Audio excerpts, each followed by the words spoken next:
Good afternoon, ladies and gentlemen. It's my pleasure to welcome you to the first day of TOOLKIT Cascade training program. It's 1:02 p.m. and we are about to start the webinar. I'm Shamali Tennapon from the International Relations Office, and I'm happy to be your host for today's short proceedings. Please be kind enough to turn off your video and microphone, and please feel free to put your questions in the chat section below. At the end of each presentation, we will try to provide answers to them as much as possible. First, I invite Professor Shamin Jinadasa, Director, International Relations Office, University of Peradeniya, to deliver the welcome address. Thank you, Shamali. Can you hear me? Yes. Yeah, right. So good afternoon to you all. So today we are going to start another program on internationalization related awareness program, which is linked to the Erasmus project on internationalization funded by the European Union. And it is the name called TOOLKIT project, which have received some equipments already, which have installed at the library. So along the same line that we have planning to conduct few programs. This is one of them to make aware the how it is important, the internationalization, and what are the strategies and some kind of experience sharing from our staff members. So with great pleasure that I would like to welcome Professor Terence Madhujit, our Deputy Vice Chancellor, University of Peradeniya, for today's program. Thank you very much, sir, for your support and providing the approval for the program. Professor Nimal Dharmasena from the TOOLKIT team and also the Director Career Guidance Unit, and Mr. Jayakodi, Senior Assistant Bursa, who will be sharing us with some of the financial aspects and how to handle the finances of international projects, and Dr. Nanda Gunawardena, the former Director of International, and he will be sharing some hints and ideas of how to write the project proposals and some information of that. And also Mr. Roshan Pradeep, who was our former project manager. We are very much pleased to have him on our program today as a resource person who did work with us earlier. So thank you everybody and the resource persons for your support. And the most important, the participants, thank you for joining and the providing all the support for the program. And our international office staff and all the university academic and other non-academic staff providing the support to have this program today. So without taking much time, I would like to again welcome you for today's program, and I wish you a very good program today. Thank you very much.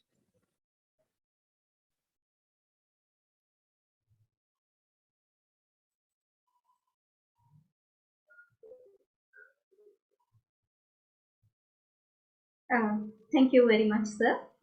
Now I would like to take the opportunity to invite most respectfully Professor Terence Madhujit, Deputy Vice Chancellor, University of Peradeniya, to grace the occasion with a few words. Thank you. Good afternoon, everyone. First of all, let me thank Professor Shamin Jinadasa, the Director INRO, and the staff of INRO for organizing this valuable workshop. In fact, it's pointless to highlight the importance of internationalization, especially for a developing country like Sri Lanka, from various aspects, not just research only, but to develop international links in relation to research, teaching, and knowledge sharing, and in various aspects. I know is very important for a country like Sri Lanka, which is of resource poor nature. So in that respect, the organizing this kind of a workshop is of paramount importance. Especially this will help the young researchers, young academics to build up stronger relationship with the lockdown periods and COVID hit periods, I would say, can be effectively utilized to mobilize our efforts to bring in new relationships to the country. I will just mention you an example. On last Thursday or Friday, I received an email from one of the students from University of Peradeniya. She wrote to me, "Sir, I have been writing more than 700 emails to Canadian university professors, but still I failed in securing a graduate student position. Would you be able to help me?" So this shows that developing these international links is there's a little bit of an art also besides science. So it's very important in my mind to specially train our young researchers and academics, not only in developing links, but how to manage them, how to bring valuable resources to the country, how to share our knowledge with outsiders, how to manage these funds. In that respect, the INRO has the good expertise. You have carefully selected the resource persons, eminent persons who are well experienced, such as Professor Nimal Dharmasena, Director, Career Guidance Unit, and Dr. Nanda Gunawardena, Mr. Roshan Pradeep, who was with INRO and right now attached to the Faculty of Dental Sciences, and many other resource persons in this respect. So it's a 2-day program. I wish all the participants a very successful 2-day workshop. Thank you very much.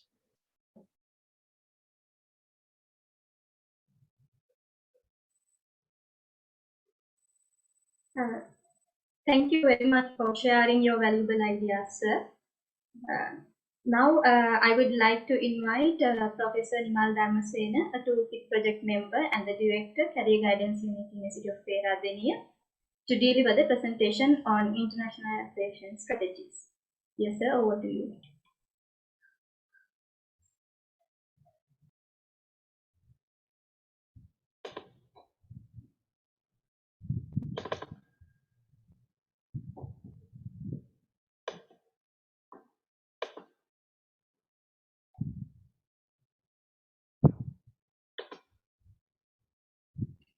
Thank you very much, Shamali. Deputy Vice Chancellor, sir, Director INRO, staff members. I think it's a great opportunity and a privilege for me to make this presentation on behalf of this project, TOOLKIT. I'm also a team member of this project, and this is an echo of the training that we have received. Myself, the director, and the former vice chancellor, we were working in this team, and we have received a training on this internationalization of the university. We have also learned within this project, and just going back to the memories, of course, the toolkit, it says that we are developing a toolkit. Already we have drafted a toolkit that can be used for internationalization of any institution in the country, not only for ours. So I will just make my presentation as simple as possible. Basically, what we are trying to do, what is internationalization, and then what are the areas that we need to consider, at the same time the challenges that we have, and what are the areas, sources of funding, and how do we grab them. This is the focus outline of my discussion.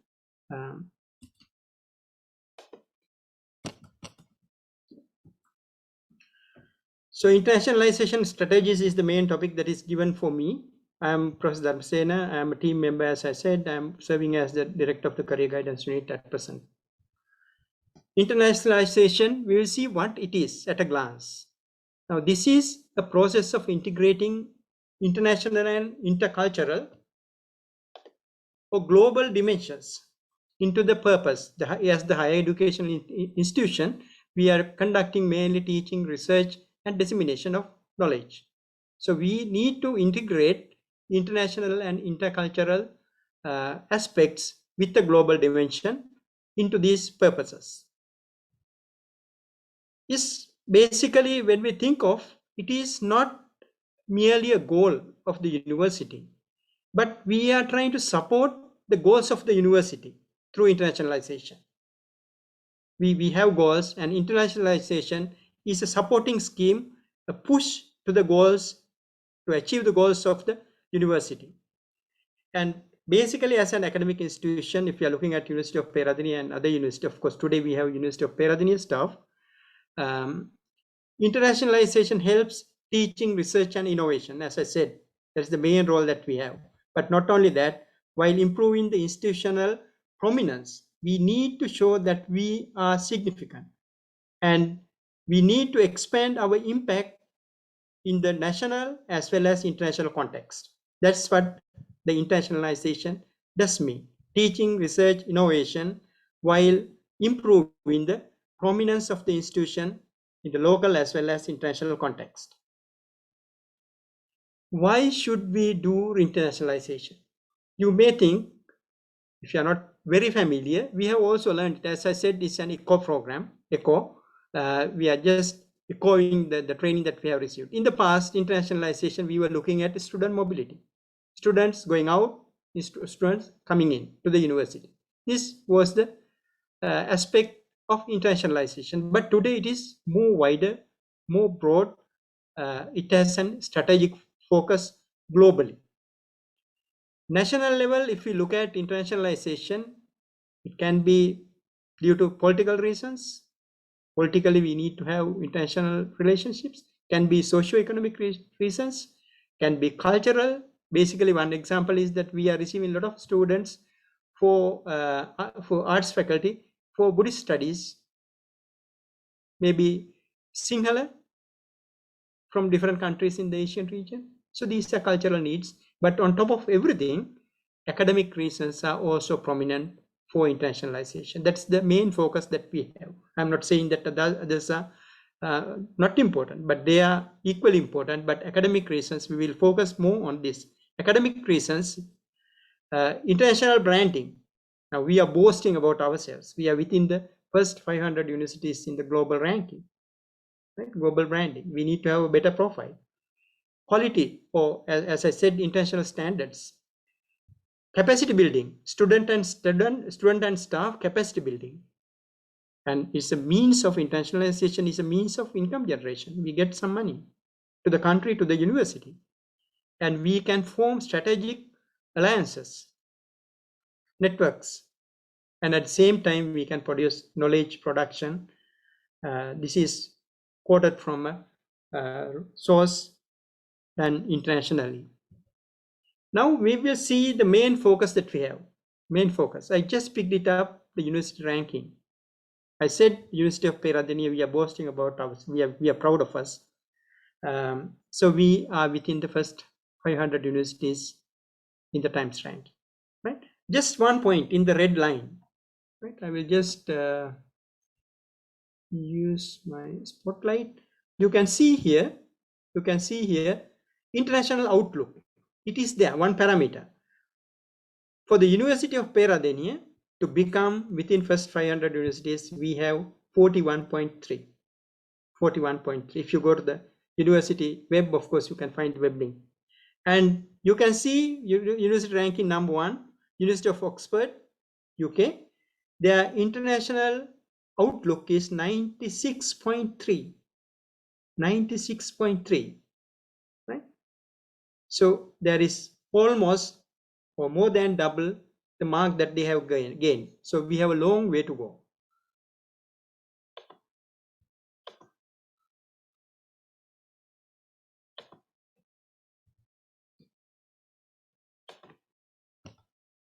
Yeah, with respect to this international outlook, I just picked it up. What are the things that we need to do with respect to internationalization? To improve the international outlook, they are looking at international to local staff ratio. If we take some universities like Oxford, they are trying to maintain maybe 50-50 ratio, international to local. The operating system is different. I am not saying that we will be able to achieve it, but we should try to achieve or enhance it up to a certain level. International to domestic student ratio. We are always having less than 200 students. So international students. This is one aspect that we need to look at. In 1993, when I entered to the university, in my batch, we had about 120 students, 120 or 130, I can't remember exact number, but within that, 10 international students were there during that time. Have we increased it? We need to pay attention. This is a fact that we need to consider. And international collaboration. Some universities, if you go there, maybe we have MOUs of about 80 or 80 plus in the university. But 1,000, 1,300, 1,500 bilateral or trilateral agreements with universities, multilateral or whatever it is. So there is a long way for us, but we should be happy that we have gone up to a certain level. So international ranking, the internationalization is a major factor, especially for the ranking platforms. That's why we are looking at, or we are discussing this. And internationalization, it is like a two-way key. We can look at internationalization at home. Usually studies, research services at the home university level. And the other one, the most visible part of internationalization is student and staff mobility, cross-border delivery. Now, since the university is a small village with proper networking, of course, we have more new opportunities under the new normal condition due to this COVID situation. Let's open up. So with respect to local, that is also important. Internationalization at the home university, we can incorporate internationalization or intercultural dimensions into our curriculums. Maybe languages or maybe accreditation so that it is accepted in other countries. Already medical faculty, engineering faculty, veterinary medicine and animal science, they have already done it. Other faculties, we can think of doing it. That's the next level of quality assurance even. Teaching, research, extracurricular activities, international days, international fairs, many things we can embed. And this helps students to, if you are doing it within the university, develop international and intercultural skills without leaving their, while staying in their country. That is also possible. That can be embedded. We usually in social sciences, those who are specialized, they are using the word term pluralism. That can also be embedded with this within the institution, even without leaving. But most visible thing is that staff and student mobility and the cross-border delivery of subjects. The process, in a nutshell, if we look at it, we need to have policy, internationalization policy. Already we have formulated it through the IRO. So policy has strategies. We just develop strategies, and through the strategies we develop programs and activities. To run programs and activities, we need financial resources and human resources. Both these programs and activities and financial as well as human resources should be a two-way process, and we need both this to run the strategies or achieve strategies.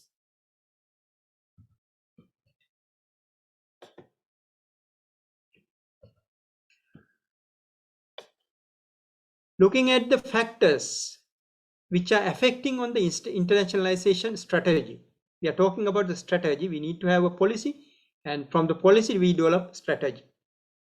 Now within this strategy, or sometimes some people call it as a strategy rather than a policy. So whatever it is, to implement internationalization in the institution, higher education institution, we have to look at internal factors as well as external factors which are affecting this process. If we take, I will first take external factors. External factors, national priorities, legal regulations. Of course, right at the moment, we are having some issues with respect to these. Right, signing MOUs, we have still a problem. It's a long way. It takes minimum 6-7 months. So that is not a positive thing for a institution, higher education institution, to run it. Legal and national priorities, national regulations. And higher education institutes place and reputation. Place and reputation. We say their ranking, people are looking at it. And what is the reputation? If you say University of Peradeniya, we are boasting that we are #1 in the country, within the first 500 at least, within the region. So these are the things that we can boast about. And the competitiveness. And when the name comes, whether we are competitive in getting grants. One good thing is that highest number of Erasmus grants are received by University of Peradeniya. Even the other partners, they find that we are very competitive and they are like to work with us. External factors. But on the other hand, we need to look at external factors which are also affecting this internationalization. We know that it's very important for us, but at the same time, we have to look at our own system. The vision and mission. Usually, University of Peradeniya, if we take it within the vision and mission, it has the international focus. I think the next session, Mr. Roshan will discuss on this vision, mission, and focus on internationalization. We use it. And culture and traditions. Now, this, of course, has positive as well as negative, because when we are looking at the institutional culture, are we looking at favorably on internationalization or not?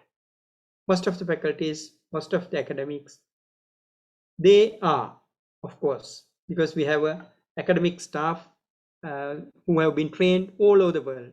So they have traditions, culture, but when it comes to culture, of course, we need to look positively and we need to expand it further as well. Priorities and ambitions. And internationalization, is it a priority of the institution? Are we looking at university ranking? Do we think that it is very important? It depends, right?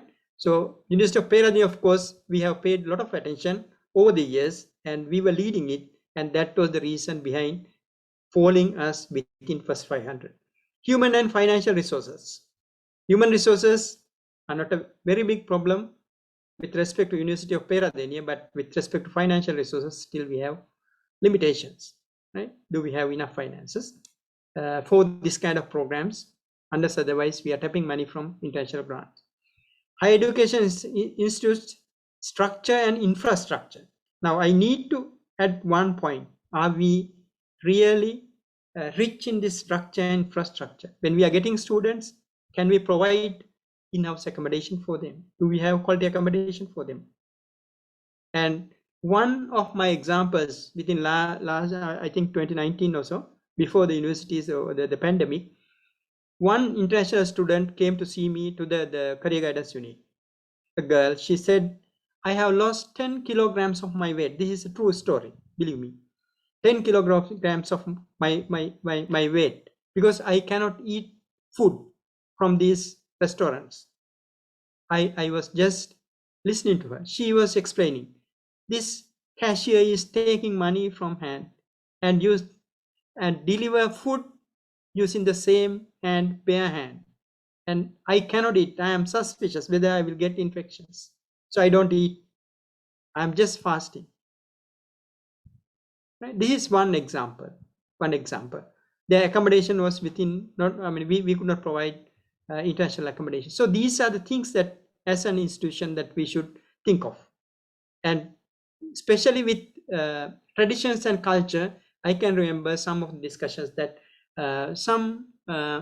even senior members, they don't like to attract international students at the expense of the local money, government funding. We had the program earlier for global students to come here, but there were arguments whether we should sacrifice one or two of our local students' positions to attract international students, or else we need to find new avenues. These are cultural and traditional limitations and issues we need to consider, and we need to find, there can be concerns, but we need to find solutions.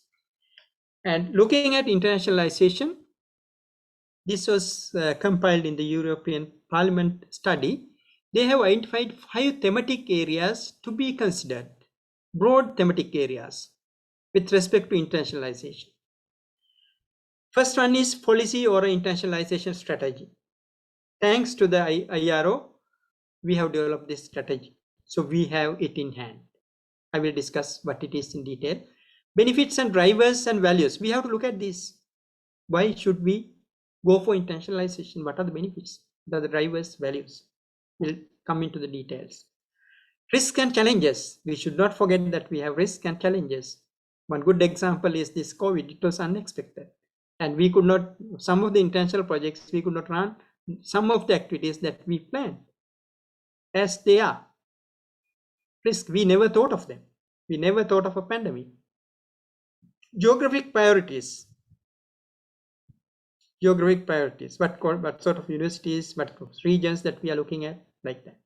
And internationalization, activities and funding. This is the most burning issue with respect to especially the funding. And we'll see how we will look at different themes or thematic areas that internationally recognized. This internationalization policy, as I said, this is very important. This is the point that we have to study. We need to have policy for the institution. It should be a strategic plan or a strategy. And not only that, we need to have a strategy and we have to assign very relevant people for specific jobs, responsibilities. If we check with the other universities, their internationalization, different people are assigned for different activities. Still, of course, our unit, we are finding difficulties of doing it, and director is trying his best to get staff and do it, expand it in future. Still, we are not 100% successful, although we have a strategy. This assigning people, we have a limited staff to run this center and running it with a lot of difficulties. Very important to relate it to the overall strategy and the university's vision and mission. We are working under the university umbrella. And finally, I said internationalization is not a goal, but we are supporting the goals of the university, so that we have to work under the university's vision and mission. So vision and mission should have a focus on internationalization on the other hand. And number two, the second thematic area, benefits, drivers and values of internationalization. There are many right at the moment. Global context, everybody is looking at it. There is a huge competition.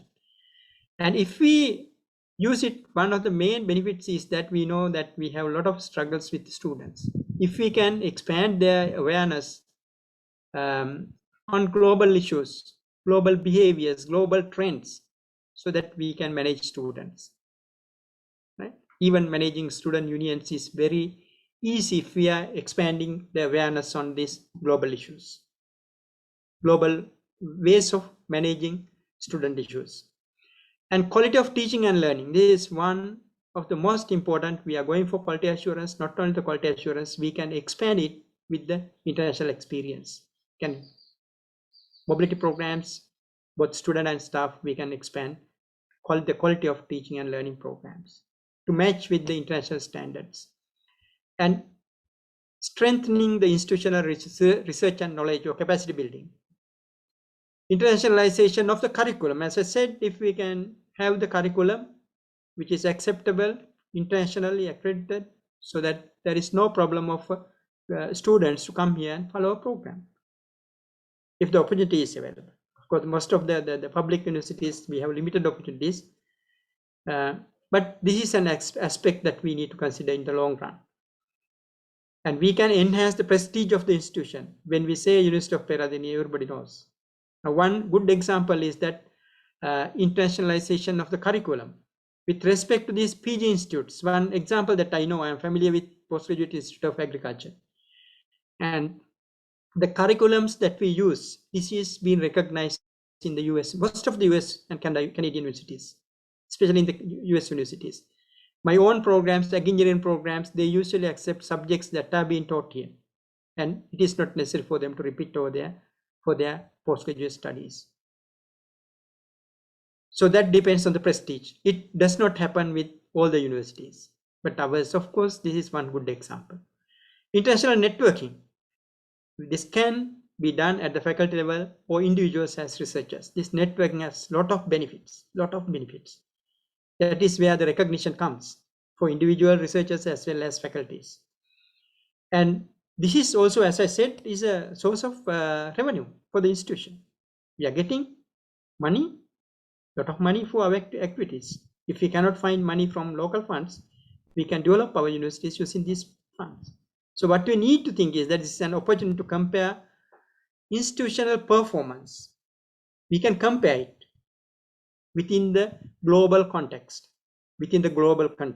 where we are with respect to the global standing. And the interesting thing is risks and challenges. As we said, positive as well as negative, we should consider the risks. One risk, this is not very prominent, but this is there even within our university. Some programs, students have to bear some cost. So it may be limited to students who can afford. Especially in the other countries, of course, students have to pay and go. Even the private universities in this country, some students, they have to pay for participating in practical sessions outside. So only the affordable, that's a risk and a challenge. If it happens, how do we give it to all the students? And difficulty in locally regulating, sometimes we cannot regulate what is happening in the other country, the study program. This can be a challenge. Of course, there are ways and means of managing it. And I was talking about this toolkit document that we are producing. Of course, we are addressing these issues, how the international communities are doing it. And sometimes there can be an overemphasis. We are talking more on internationalization at the expense of other priorities. We forget other things, important things, and if we try to think only on the internationalization, we will face a lot of problems in an institution. So there is a limit, and we have a boundary. We have a fraction of energy that we can put on internationalization.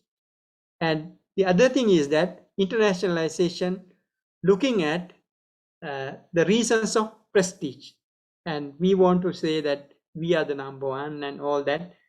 Only for looking at that, we just to satisfy these needs, we do internationalization. No, we need to look at the holistic aspect, holistic benefits for the institution. And the other one, brain drain, this is very common, or this can happen. Of course, this has positive as well as negative aspects. I am not going to discuss my personal view on this, but this could be a problem, especially for the countries like us, India, Sri Lanka, especially the Asian region. Students like to go and settle in other countries while getting these opportunities. And last point is not very important for us as a public university, but most of the countries, for example, Australian universities, they had this issue. They pay more focus on recruiting fee-leaving international students than their local students, because they are getting money to run the institution. They are also looking at budgets, money, and then government. Sometimes the government do have interventions on this. That is market-driven. Some people say that education is for some countries is not second to drugs, because that is a lot of money making business.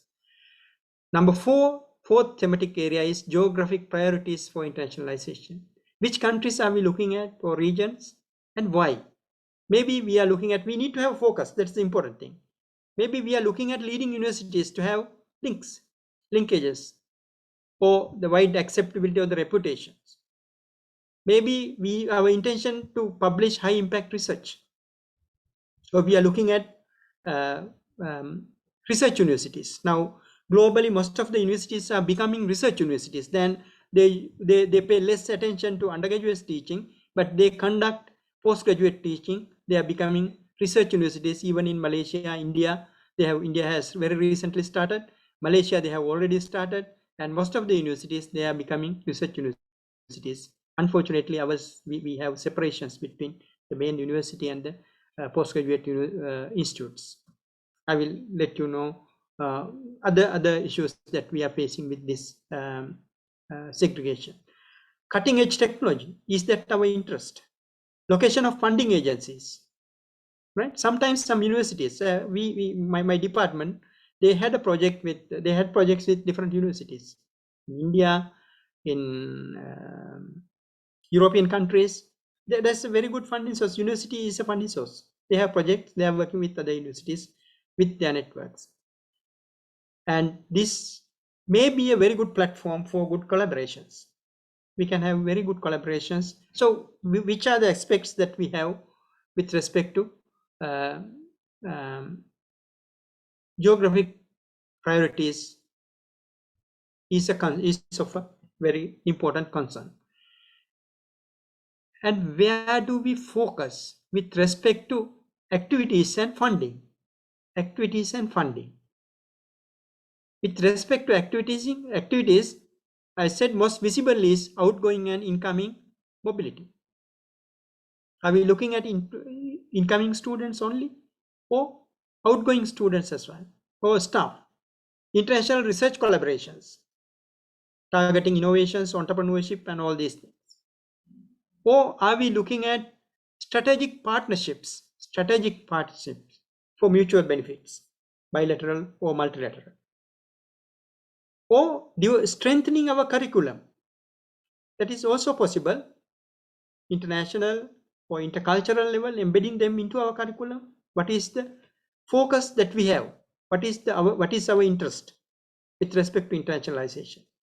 On top of everything, funding is a major challenge, especially for state-funded universities, public universities like us. Since we are in the developing countries, of course, we have limited, within our budget, we don't have an identified budget for some of the main activities, key activities with respect to internationalization. We should not worry, but we need to find ways of generating it. Potential sources of funding. I think IRO is the best to talk on this. Of course, the facts were collected from the International Relations Office. International donors is at the top of the list. We are looking at it because this has been gone into the genes of us. All the time we are thinking of international donors.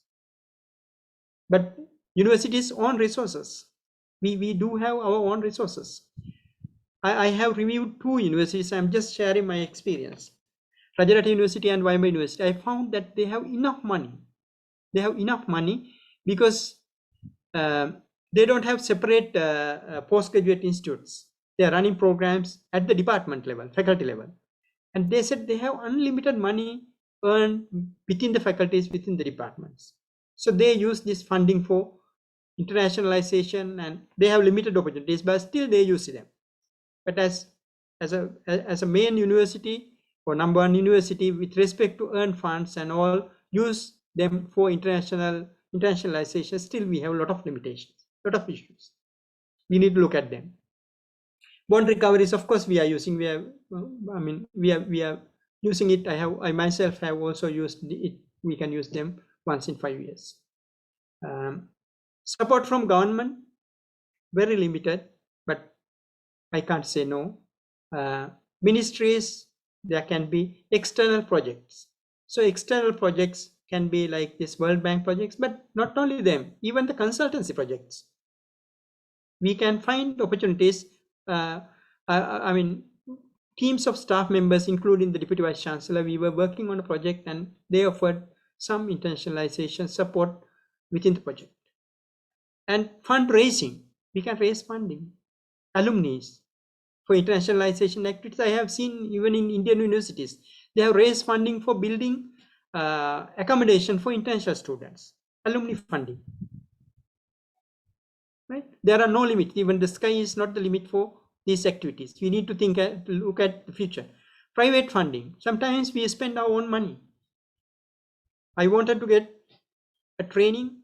One time the training was free of charge, but I had to bear the cost of traveling to go to Israel. So I just spent my own money, private funding.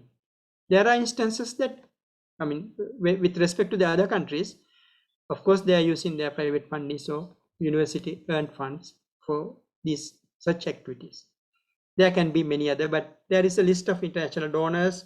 This collection is from the International Relations Office. You can see, you can add some more. There can be, these are not the only, but there are many other sources as well, sources of funding. What sort of activities are they funding? This can be a question mark if you are not very much familiar with the system, the projects, if you are new. But there are many people running these projects in the university. Many staff members have experience. And with respect to the international funding, they usually fund for scholarships and fellowships, staff costs, because if you are working, there is a fee for you for your working hours, especially these Erasmus projects. There's a minimal fee, but just to motivate people to work. Travel and per diem, traveling for outgoing, going abroad, for local staff, as well as hosting international staff into our programs. This is a very good benefit for institutions like us. If we cannot bear this, right? I must say that I have used, there was a program, I don't know whether it is still there, by the NSF. NSF offered some grants for universities to get Sri Lankan expatriates for our programs, and I have invited an expert twice to our faculty using that funding. That was for travel, accommodation. I can't remember exact the total cost, but we could not find. We could manage all the needs of the external resource person. But I'm not so sure whether it is still available. I have used it a couple of years back. And funding is for equipment, sometimes including lab furniture. And I take this opportunity to tell you that this toolkit project, we have opened an international conference center at the new library building. And we have a lab, Inota lab, for talent development and co-creation using this money. We can use this money for consumables, joint publications, consultancy, or external contracts, external services. There are a lot of regulations, but still we can use. These are key areas that we can use for these funds. And if I show you a summary based on our experience, different support, different funding bodies, they support different aspects. Sometimes mobility is at all levels, students, or staff, or capacity building, academic and administrative staff. We have all these programs in the university. Joint research, feasibility studies, social needs, or developing policies. Developing policies. There can be policy support. Enhancing universities management or specific university services, management, capacity building in management, administration. There are some funding bodies. Projects strengthening university facilities. We said labs, technical capacities, these things can be improved. It depends on the source of fund, right? And restructuring internationalization or internationalizing the curricular development. That can also be facilitated. I also use this international funding, Danish funding for developing curricula a long time back, about 20 years back. But still, some funding sources, if we go through, we can find their help. Projects focused on knowledge transfer services. And most of the projects, they are interested in knowledge transfer services. We use their experiences, knowledge, share them to develop our university. With this, of course, I am concluding my session. And as I briefed, of course, opportunities, we should not wait for opportunities, we should hunt for opportunities. Thank you for your attention, and it's open for questions. If you have any questions, you can put them into chat room, or else you can ask your questions.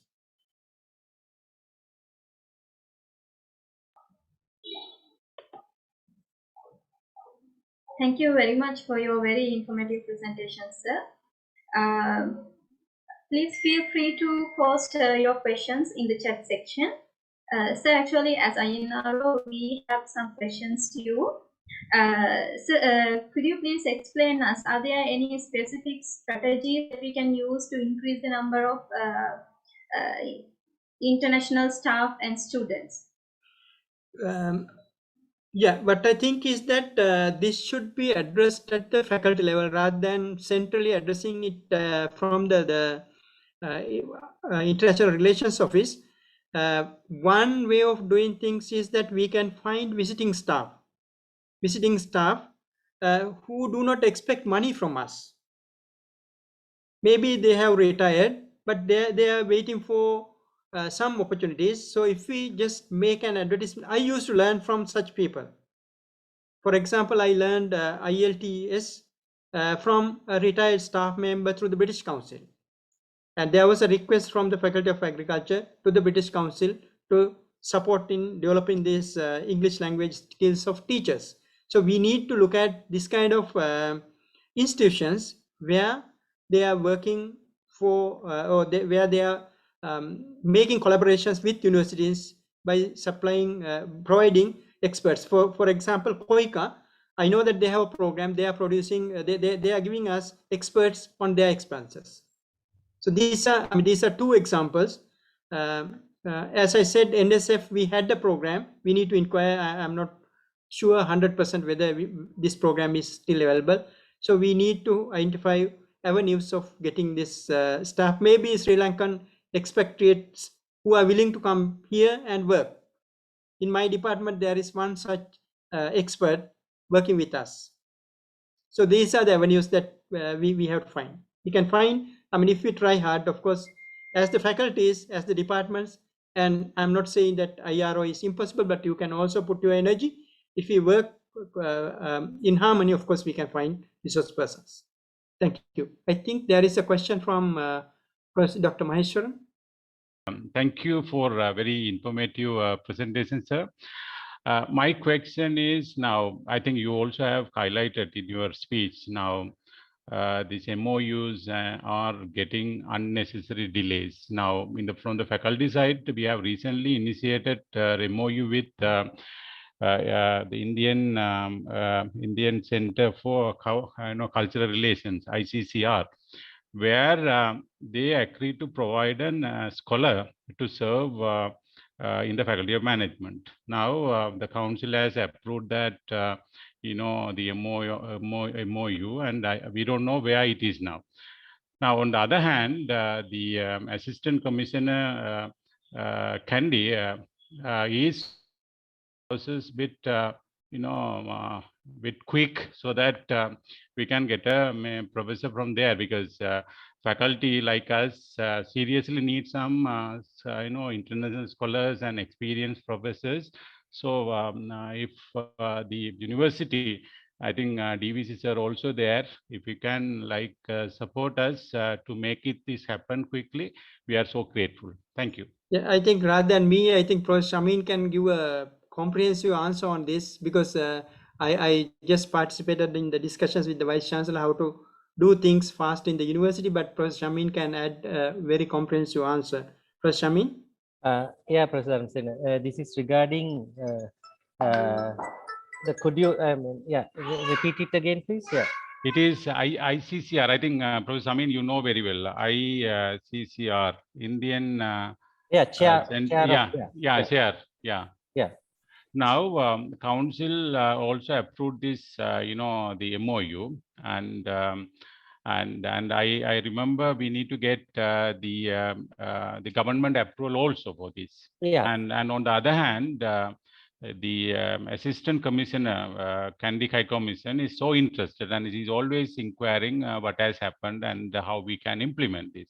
Yeah. So is there any shortcut, any way out to implement this, MOU quickly as possible? Yeah, now actually this this difficult situation or problematic situation has taken to the most, highest level by many people. The present Vice Chancellor, former Vice Chancellor, NSF Chairman, even Dr. Nanda Gunawardhan is there. So, and there were so many, we have tried our best to do this. Now, at this moment, recently we had a meeting with all legal officers or legal the kind of lawyers who are looking at these MOUs from the Foreign Ministry UGC and other organizations chaired by our present Vice Chancellor, and all agreed to do it, try to do it at once and clear, because rather than going here and there so many times, try to do it with one platform and clear all the comments. So that is the current plan that we have taken. So if you can send the MOU to the UGC as soon as possible, from that we can follow it up and get you the approval as soon as possible. At this moment, we think that we can get the approval within 2 to 3 months time, even the cabinet approval, because we have taken the issue to the highest level. And actually, if you take now, we have the list of MOUs, only two MOUs are stuck, or the processing at the Ministry of Education or Foreign Ministry. All other MOUs are on our side. So there are 19 MOUs processing at this moment. So only 2 MOUs are on the other side. So that what I just want to highlight is because of this kind of difficult procedure, we are also kind of difficult situation. But that is the not only the delay from the other side, but we I mean internally also we have some kind of so many communications they send to us. So there are delays. So I mean, this may be not the correct forum to discuss everything. I mean, on related to the MOUs. What I mean is that the all the problems and so on. But I just want to highlight is we have tried our best and to take some kind of actions. And I think present Vice Chancellor, they already written to the Minister Foreign Ministry, and also to the I think the President and everybody. So we can see some kind of we feel that there is a kind of something come out that we can clear the MOUs without the cabinet approval. I mean, I mean, rather just keep aside the cabinet approval. Other approvals we can collect by within 2 months time. So if you can process it to the UGC, from there we will follow it up and get it done for you as soon as possible. And Professor Shamin, I think Vice Chancellor, the previous Vice Chancellor, agreed that they will have special meetings to approve this kind of documents, MOUs and all. I think that will same thing has taken up, and it's followed the up now, and the same idea actually the former Vice Chancellor has taken even to the President and all the high authorities, and that while we process the formal approval, now we are trying to expedite the kind of process inside at the different levels. The ministries, basically UGC, Ministry of Education, Foreign Ministry. So those 3 parts we are trying to expedite as soon as possible in one platform, or we call one email thread like. So still we are trying to sort out the mechanism, but it will be cleared soon. So I hope that I mean, I see something will come out soon. Let's hope for the best actually. So, but at this moment, what I recommend is all the MOUs who have generated to send to the UGC as soon as possible. From there, we will follow it up. Yeah. There are a few questions I will quickly answer. This is from Tinuki. Any intolerance or objections of any kind within University of Peradeniya or other universities you have experienced towards internationalization? With my experience, of course, we don't have any resistance, but with respect to the, I mean, rather than the resistance, of course, it is not that easy to work with the financial administration, because the projects has different financial guidelines. The university has different guidelines. When we put money into the university, the consolidated accounts, we are finding a lot of difficulties, a lot of delays. But unless otherwise, there is we have not experienced any issues with respect to internationalization, because university administration is, I mean, has been very positive, and they have understood the value of this this activity, and then facilitation was there. Answer is a big no. Second one is there any, sir, is this scheme only for staff? Is there or are there any scholarships for students to study abroad? Of course, I mean, there are no limits. Student and staff mobility both are facilitated, and we are sending a lot of students through International Relations Office and at faculties, different faculties. If I take my own faculty, Faculty of Agriculture, we have a lot of student exchange programs. And even within these exchange programs, it is not only for staff or not only for academic staff. We used to take administrative staff on and off, because I mean there are specific needs. When we need, we used to take bursa or assistant bursas for these projects to discuss the financial issues. But even for student training, the project that I am managing, of course, very recently, I mean, there was a training for students in Ireland, Northern Ireland, but we could not send students. We did it online.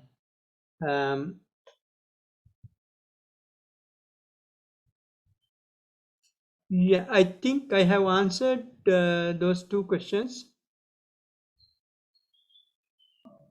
Yeah, I think Thank you very much, sir. we can. Yeah. Yes. Thank you very much, sir. Since we are Thank you. ahead of the time, we will go to the next presentation.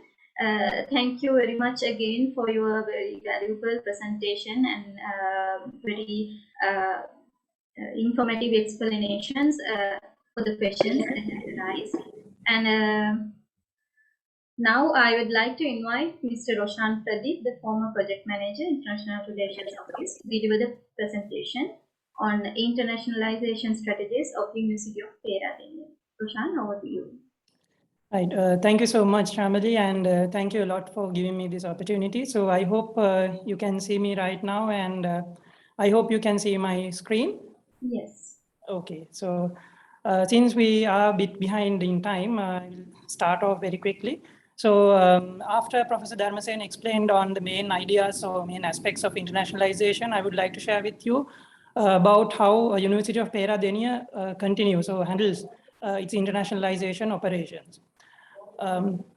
So if we look at the activities of the International Relations Office, we have aligned our activities with the University Corporate Plan for 2017 to 2021. Now remember, the strategic plan of the University of Peradeniya for the year 2022 to 26 is currently in the making. So still we are aligned with these goals. So the first goal is enhancing the quality and relevance of undergraduate and postgraduate programs in the university, complying with international standards. So here we see the word international. So just conducting programs or degree programs in the university will not do. We have to comply with international standards. So we have some special codes for the particular degree programs. I think engineering faculty and medical faculty have such kind of codes which they follow in their curricula and in offering their degrees. So we always try to improve the quality of the experience for the students. Ultimately, the students are the people who learn from the university. So we need to improve the experience the students get. The second goal is to develop resources to enhance the quality of research in order to contribute to the national and international requirements. So the University of Peradeniya is very, it's a key university and it has a very good image due to its high impact research. So we need to develop resources to enhance the quality of research. So these two goals are the main goals that we focus on. So all the activities of the International Relations Office are aligned with these two goals. So the mission of the International Relations Office, I know this also might change a little bit slightly with the upcoming strategy. So the mission of the International Relations Office is to promote the international engagement of the University of Peradeniya through facilitating international academic exchange programs and provide resources, platforms, and scholarly exchange activities while improving institutional capacity building. So this is also in line with the university's goal. So the vision of the university in terms of internationalization, the vision of the university also will change a little bit. So if I talk in terms of internationalization, the University of Peradeniya is expecting to uphold its international identity, recognition and reputation as a center of excellence in research and higher education. So as International Affairs Office, we are also committed to help the university improve its international image. So with the mission of the International Relations Office, we always help in involving the uplifting of the international standing of University of Peradeniya by developing and sustaining comprehensive and effective internationalization programs. So these internationalization programs, as Professor Dharmasena mentioned, they are not only academic based, but research and knowledge dissemination activities. So these will help in increased global engagement, not only for staff, but for students as well, and even other partners. So it goes to the local community as well at the end of the day. So this, I got this from the policy of internationalization. So I was very happy to be a part of developing the internationalization policy. So I got these main objectives. There are more than this, but the main objectives are to improve the visibility of the institution at a regional and global standing. So this is very important for University of Peradeniya to improve its image in the international arena. So I have mentioned here regional and global. So not only regional in the sense South Asian region or the Asian region, we need to improve our visibility at a global scale. Then maintaining the highest possible academic standards where students are prepared for a global career as world citizens. So this is important. Once the students, they learn at the university, and once they pass out from the university, they should be able to compete, and they should be able to recruit themselves in an international platform, right? Not only to work in Sri Lanka, but to work anywhere in the world to address the global issues. So this is one important aspect. In order to maintain the academic standards, as Professor Dharmasena mentioned earlier, curriculum development is one thing that we, one aspect that we think about, and improving our research capacity is also another aspect. Then capacity building is the next important step. So building the capacity for innovative research with national and global impact in partnership with leading overseas institutions. So this is a key part in internationalization, not only addressing the local issues, but addressing global issues is a very important aspect. So getting together in partnership with leading overseas institutions is a must. So this is another objective that we have at our hand. Then improving institutional procedures by sharing international best practices in higher education and research. So not only education and not only research, but the administrative activities at the university, if they are up to standard, if we can share the best practices, we can share, we can learn from other universities how they take care of these activities, administrative activities, to make them very efficient, so that we provide a better service to the students as well as the staff. So this is another important activity, important objective that we hope to achieve under internationalization. And last but not least, the increase of the presence of international experts and students within the university community to enhance the exposure level. So internationalization is a two-way process. It's not a one-way process. It's not we learning from them always. We can also share what we have with them. So improving or increasing the number of international students and the scholars will help to, so we can learn from them, and at the same time we can share our expertise with them. We have students from South Asian countries where they study at the University of Peradeniya, especially at the medical faculty. So the knowledge that we gain, that they gain from our university, can be used, put into good use once they go back to that country.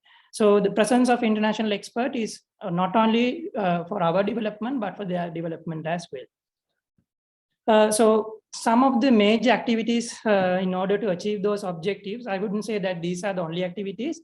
We have a set of activities, goals to achieve the goals.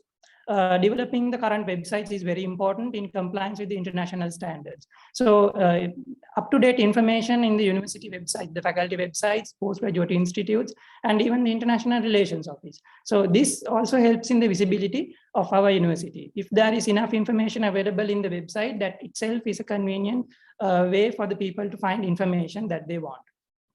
Then enhancing the participation of University of Peradeniya in international organizations and associations to facilitate the university to find partners. So this is also one important aspect. So we know the administrative staff and the senior staff members, they always take part in various activities, conferences, international projects, so sharing their expertise. So participation of Peradeniya University in international arena is very important.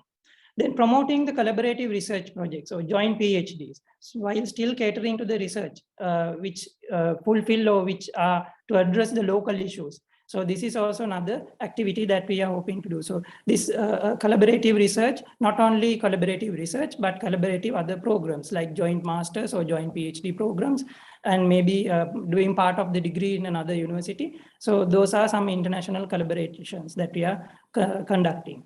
Then strengthening the internationally focused degree programs by developing the content of the curriculum. So this we have discussed already, developing the curriculum to match the international standards. So what the students learn here can be applied anywhere. So they can be competent in the international job market. Then increasing the mobility of students, faculty members, and staff to expand their education capacity and other capabilities. So this also involves capacity building, or we can call it as human resource development in the university. Then pursuing the accreditation and educational partnerships with well-reputed overseas institutions. This is also one important thing. I think we have our quality assurance unit, which is very dynamic and very active recently. So they are pursuing this. They are looking forward to accreditation of the degree programs offered at the University of Peradeniya to have the international accreditation. So that is also one thing in internationalization that we could look into. Then the main actors of internationalization, the Vice Chancellor is the principal figure, the lead role in the university. So he is the main actor of internationalization, and he is the official signatory for the MOU that we signed with the overseas institutions. So he is the main actor of internationalization, and it is he who gives us advice on how to navigate University of Peradeniya in future in the internationalization process. Not only that, the International Relations Office is also a major part, playing a major role in the internationalization activities to enhance the internationalization activities at the university to build up the image. In addition, not only these two actors, we have groups or individual faculty members. So internationalization operates at every level. So in faculty level, at postgraduate institute level, and at various centers or units, we see internationalization activities being conducted. So they conduct their own collaborative research. They have their partnerships and good contacts. So that also is involved in the internationalization. So we can say that the faculty members, the heads of departments, the deans, postgraduate directors, and the directors of centers, they are also involved in the internationalization process. So internationalization is a very broad aspect. It doesn't stop at one level. It is a two-way process, and it operates at every level. So it goes up to the student level. We'll see how that happens in our next presentation. These things are not very smooth, internationalization activities. We always have to face challenges. So one challenge which came up during our last presentation was this approval of MOUs. So we are heading in a good direction, I suppose, in time to come. We have some regulations in the government. So and some procedures which we need to follow in approval of MOUs. So if we can do this in an efficient manner, so that is one challenge that we have to overcome. So a very important challenge that we have to overcome. Then engagement of students and professors when they come to the university. This also was discussed, the quality in-campus accommodation or infrastructure development at the university. So we are still, I would say, at the intermediate stage. So when the international students come here, we need to provide them in quality in-campus accommodation. So that is something that we have in mind. The students face problems in this aspect. Then another thing that we need to see is shopping and good quality dining facilities within the university. In foreign universities, we have these opportunities where you can buy food, local food. So there are global cafeterias, we say, right? World Spice kind of things. So where the students, even though they are at another country, they are at another university, they can still experience the local food. Then we have some issues, not always, with the language. So the link language for us is English, as always. So we do have some problems with the language, especially with the students during their early days, especially when they come here, they might feel a bit difficult to use the language. So we have some challenge in that, but in order to overcome that, we have the language programs, which are organized by the university, which are operating at the faculty levels, ELTUs. So the students can get help from that. Then this is another important thing is grants. So we have hardly any grants from the local funding sources, especially with the COVID-19 pandemic. Finding grants is not that easy. And even international grants, it's very difficult to find international grants at this moment. Then faculty members might have a bit of a negative attitude or retrograde kind of thing attitude towards application of grants due to difficulty in handling the grants, the grant administration or the financial aspects that they have to face. So this is also something we try to mitigate in future to involve many faculty members as possible in applying for grants. And then the financial regulations, of course, again, this is one issue we have.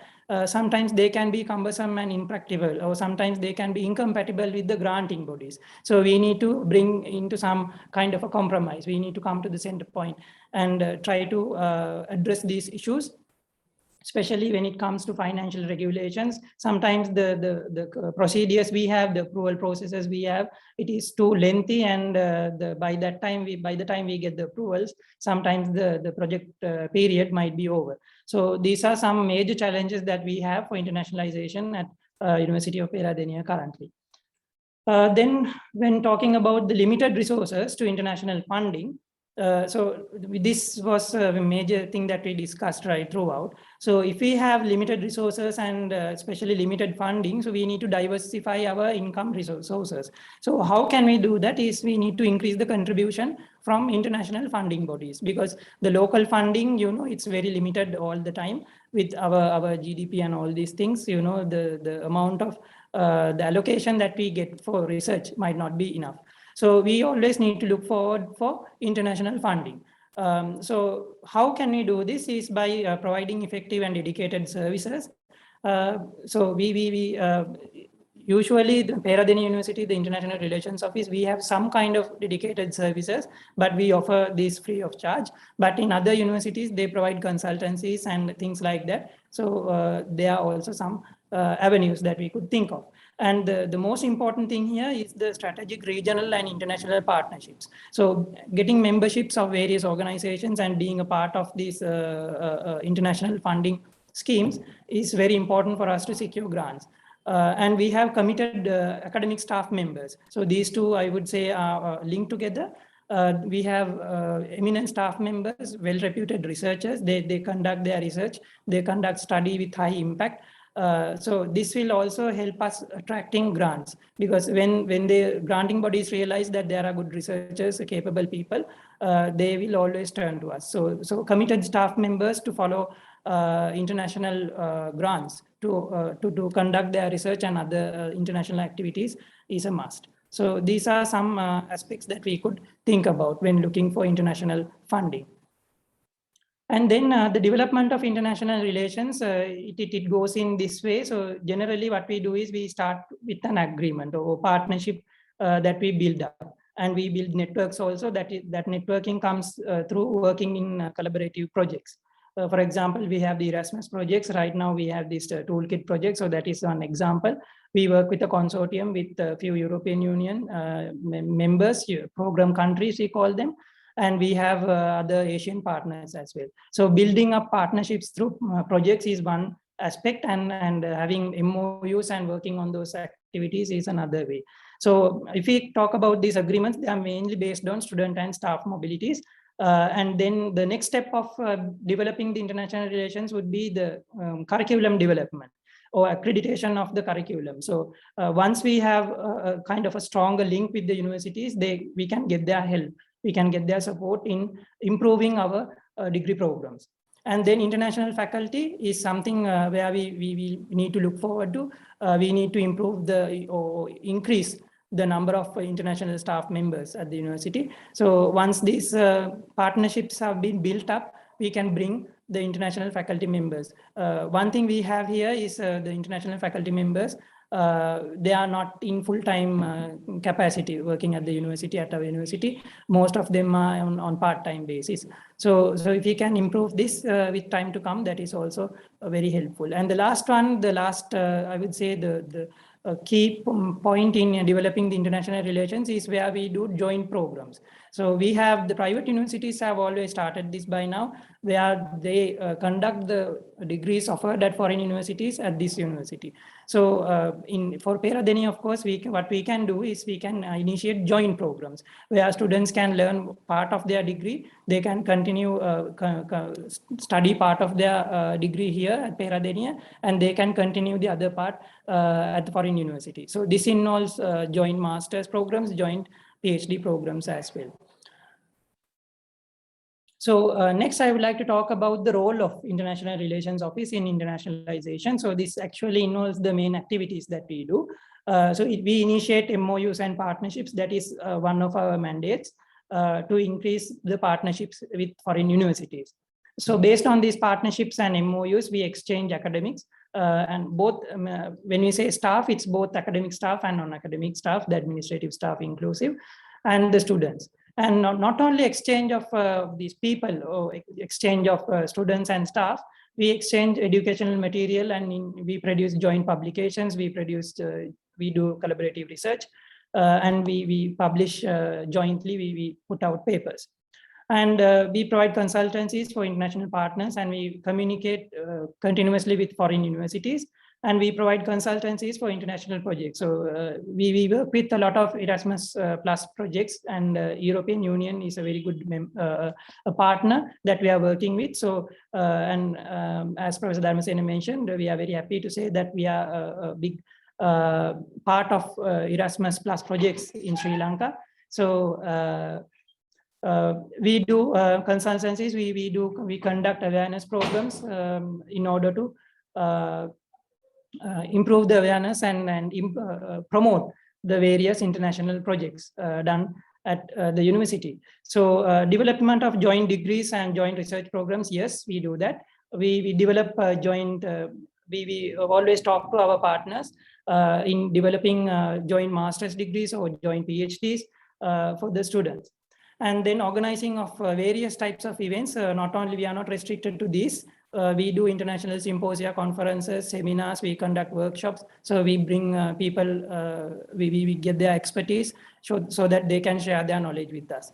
And then we also help in providing financial assistance for internationalization activities of the university. We provide grants. So we say international activities where we need the participation of international participants in those activities. So in such cases, we are very generous in providing some financial assistance.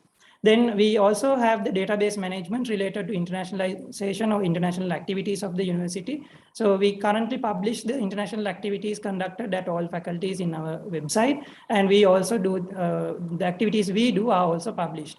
So that is a dissemination part. We disseminate information within the university community about our activities. And we do that in one way to publicize ourselves and also to attract. We need to improve our international activities. So these are some of the roles or the activities that we do at International Relations Office.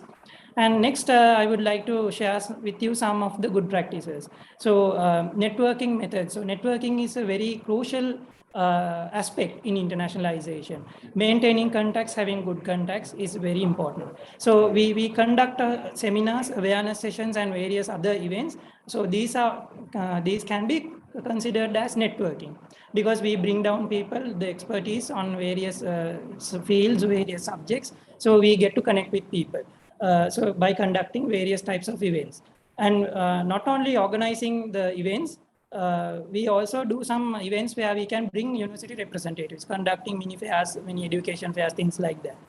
Not only conducting events, we ourselves should participate in international events. For example, the international summits, we say, and conferences. So participating, University of Peradeniya, the academics are very enthusiastic. They always participate in various international events. So these are also helping us network with other representatives, because all the universities, all the university representatives will be present at those events. So this is an ideal way or ideal methodology, an ideal approach to establish contacts. Then application of grants, because we always apply in consortium grants. So when we apply, we establish contacts through these activities. And the last and the most important point is establishing and maintaining good contacts. So I have shown a picture here. We fix things here where we communicate clearly, professionally, and very effectively about our desires. And we are very polite at every level. So communication is very important for networking. So we have to start communicating by sending a very good hello email. I always say this when we need to start, when we apply for grants, when we need to find partners, start with a hello email. Clearly communicate to the other partner what you are doing about yourself, and then say what your intentions are. Say whether they like to collaborate with us. So say that we like to collaborate with you. So such a simple email is enough to establish a very good contact. So establishing and maintaining good contacts is one crucial point in networking. Then this is the last slide that I'm going to present. So this is building strategic partnerships. So partnerships should be strategic. We should have a goal in our mind as to why we are developing partnerships. So identifying suitable institutions is a very important aspect here. We need to identify our needs first, and then we need to see the suitable institutions who can help us, who can help achieve our goal. So identification of suitable institutions. So when I mean institutions, it includes grant organizations, it includes research institutions, and even universities. So identification of suitable institutions is a must.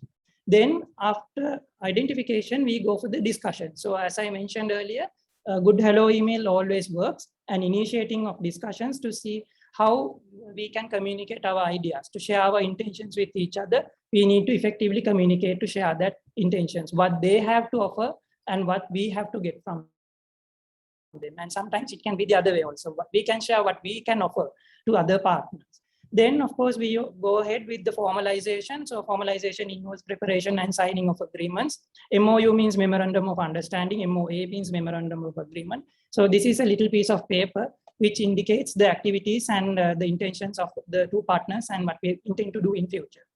Then based on those MOUs or MOAs, we organize and conduct activities. So major activities, we start off with exchanging students, exchanging staff members, and then it goes on to development of projects, participating in applying for grants, and then doing collaborative projects. And if it goes well, we can go ahead up to development of curricula and initiation of joint PhDs and joint master's degrees. So this is what I wanted to share with you in my first presentation. So thank you so much for reserving your valuable time. And I would like to thank everyone here, Professor Shamin and his team, International Relations Office, Professor Darvisen, everyone. So even though I was a former member of the International Relations Office, I'm still happy to be part of this program. So thank you so much. Thank you very much, Roshan, for your informative presentation. And with that, we will go for a 10 minutes break. And please feel free to post all your questions in the chat section. We will try to answer as much as possible for your questions at the end of the presentation. So let's meet after 10 minutes. Now we are going to start the second part of the webinar. As the first presentation of the second part of the webinar, I would like to invite Mr. B.G.S.P. Jayakodi, Senior Assistant Bursar, University of Peradeniya, to deliver the presentation on foreign funded grants handling. Yes, sir, over to you. Yeah, okay. Thank you, Ms. Shamali. Good afternoon to everyone who are joining on Zoom. Actually, firstly, I want to tell you, whenever I am asked to do a presentation especially related to these foreign grants, I am very keen to do it. Especially, the reason is various new regulations came into operations in a very recent. Actually, I think this is an area where we also get some problems from most of the academic staff members because of the lengthy process that we have to follow. Now, as you could see here, I am having the circular file with me. While having all this circular, you can see it's a very bulky file. The reason is actually various new regulations came into operations in the recent past, and we are bound to follow all these regulations. While following these regulations only, we have to implement the foreign grants. Once I start to discuss about this new regulations, you will understand and sometimes you might scare to apply for a foreign grant even, but actually now most of the authorities, they have set up their things to expedite the processes. And out of, I think in the recent past now, there are 32 grants in operation in the University of Peradeniya. All we are doing by following the proper procedure laid out in the relevant circulars, right? With that small remark, I'll start to do the presentation. It goes like this actually. Applicable in the course outline. Yeah, okay. Outline, I'll tell you what are the rules and regulations and laws applicable in bringing a new foreign grant, and what are the procedures that we have to follow in getting a project approved from relevant authorities, and then obtaining relevant approvals for a MOU agreement. Because you know, if it is a foreign grant, always there is a MOU agreement involved. And then how to get funds, right? And receipt and transfer of funds, and opening up bank accounts. Again, a big issue in the recent past, and opening up other accounts in the university, and preparation and obtaining approvals for budget estimates and inventory and fixed assets. What happens to the fixed assets we purchase through these foreign grants, right? And then auditing. Sometimes some research grants, there is a mandatory requirement that we have to follow some audit procedures, right, laid down by the certain external donors, right? So those are the things that I am going to cover in this short presentation. And I think I have just listed the circulars. Ms. Shyamali will share the, I think, the slides that we are presenting here today. But one thing I have to tell you, actually, this is a course outline. We didn't share the screen earlier.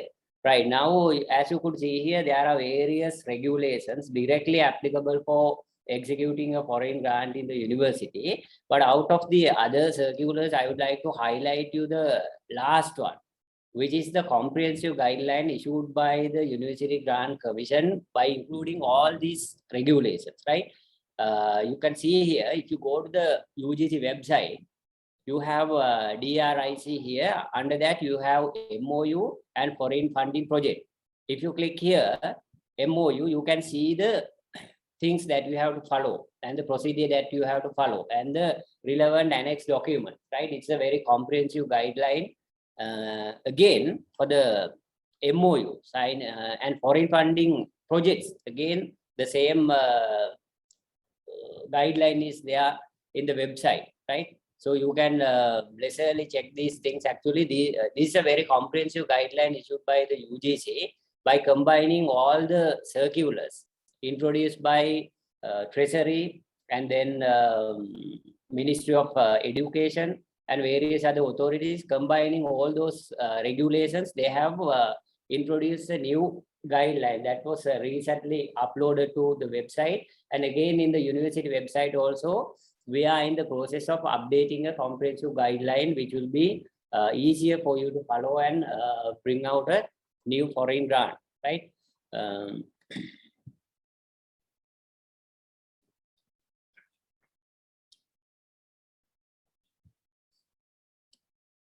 Then if I give you the summary or the procedure that we have to follow in obtaining a foreign grant, actually, firstly, you have to obtain the relevant faculty board approval, and then you have to obtain the ADPC approval. And after obtaining the ADPC approval, then you have to obtain the recommendation of the Senate, right? And then council. So these are the internal approvals that you are supposed to obtain. And then after obtaining the council approval, we have to forward the project documents to the University Grant Commission. They forward it to the ministry, and from the ministry, actually, there is a separate division called planning division. Planning division is the one who coordinates the obtaining of approval from the MP. After obtaining the council approval, we have to forward the documents to the UG.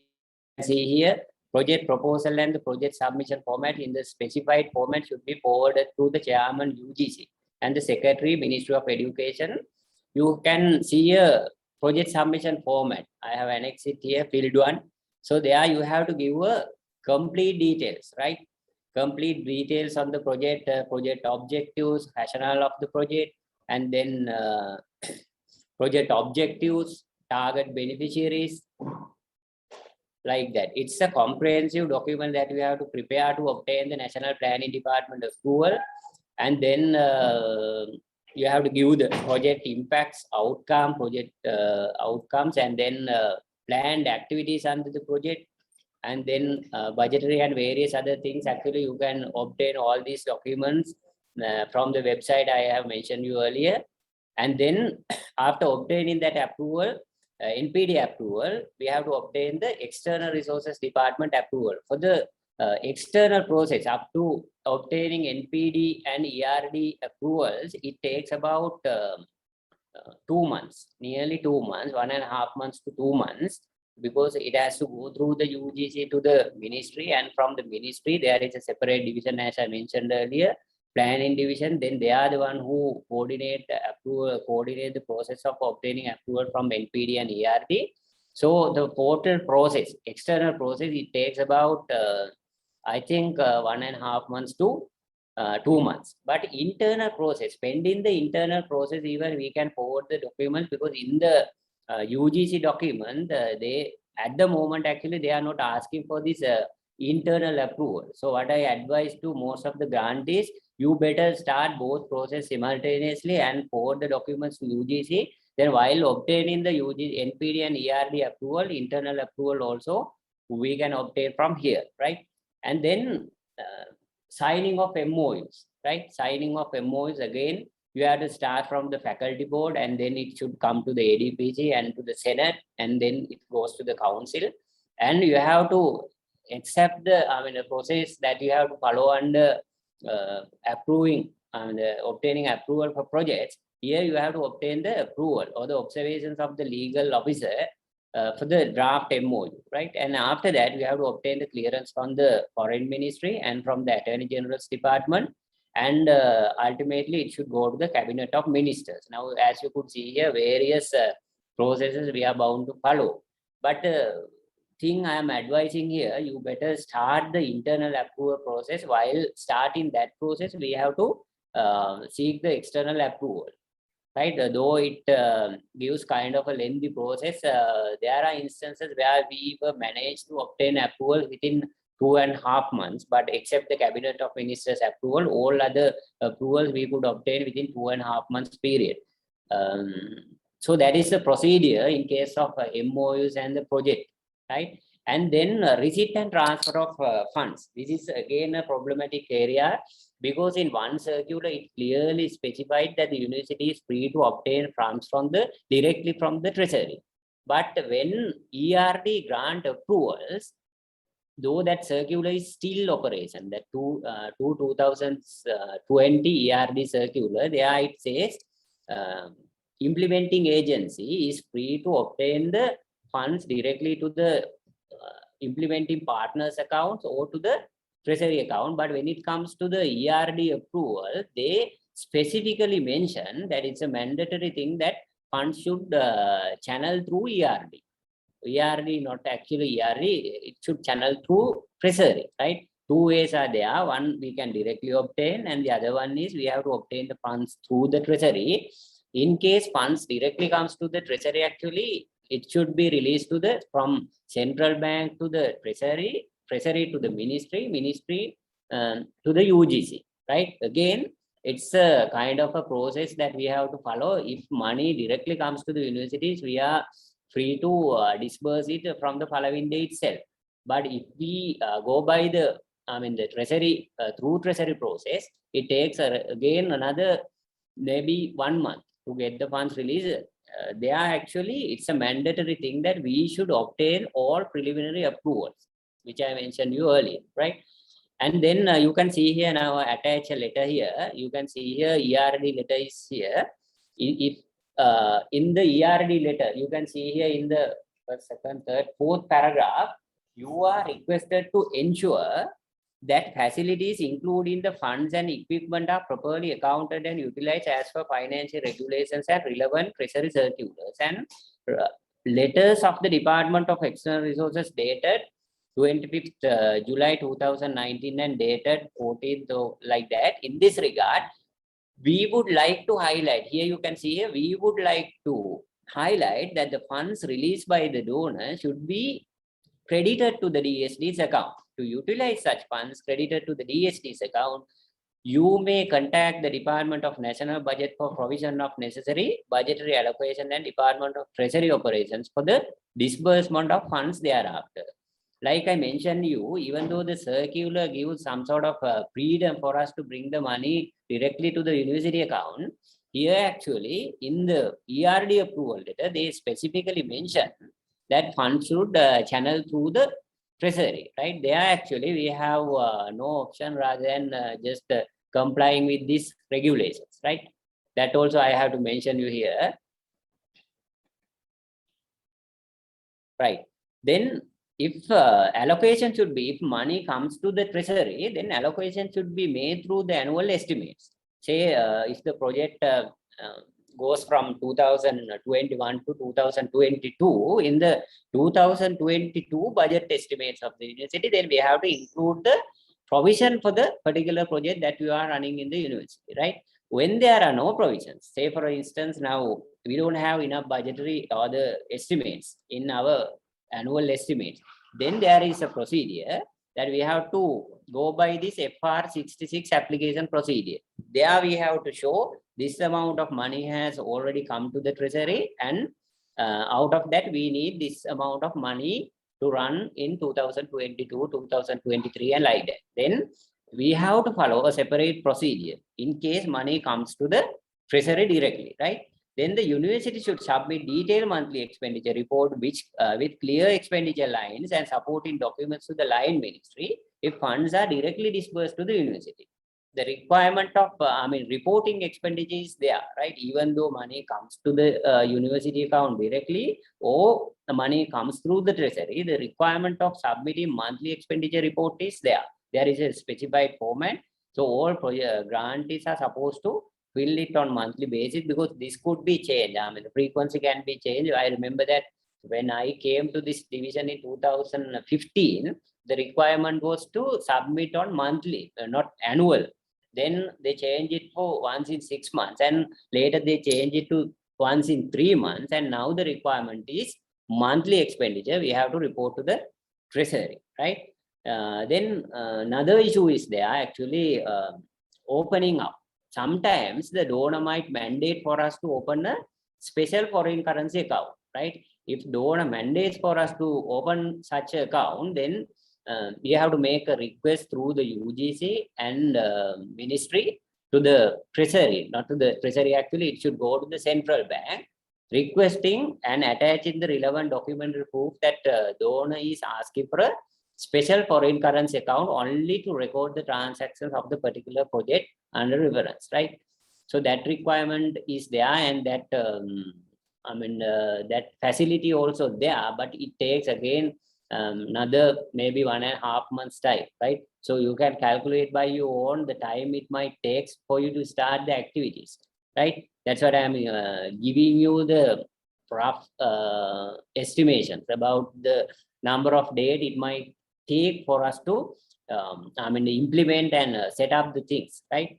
And then opening a special bank account, not like a foreign currency account. Sometimes some donors, I know that some donors make it mandatory for us to open a normal current account in the university name, right?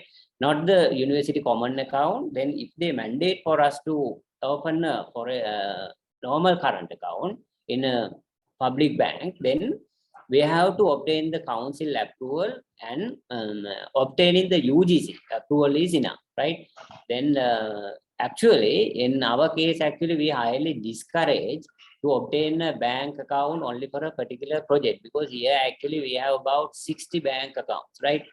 60 bank accounts is always, for a single project. Here actually we have in the university at the moment, I think nearly more than 100 foreign accounts, foreign projects. So if all projects request for a separate bank account, it might take a long process for us to prepare final accounts and various other things, right? So we encourage all grantees to go by the normal bank account, but we can give you a separate ledger account where you can trace all your transactions, and we do reconcile banks and receipts and payments, all we do through the particular ledger accounts. Because most of the time we observe that sometimes most of the grantees misunderstand that in case we can't have a bank account, then there is no way for them to find out the transactions through the particular project. So there is no case like that. In our case, actually in our side, we can tell you,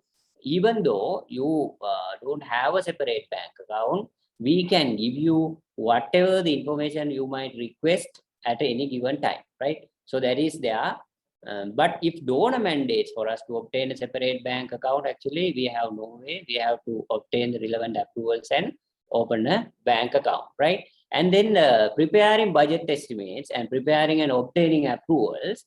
Actually, I have to tell you this, most of the foreign funded projects, we prepare the budget estimate as per this 2016 Commission Circular. I can show you the budget format here. You can see here this, actually the people who are dealing with foreign projects clearly know about this one. There is a separate budget format for this one. You can see here under that we have direct total income, and then we have direct cost, and then we have indirect cost, and total budget, total income should tally to the total expenditure. And the important thing I have to highlight here, if it is externally funded projects, we have to allocate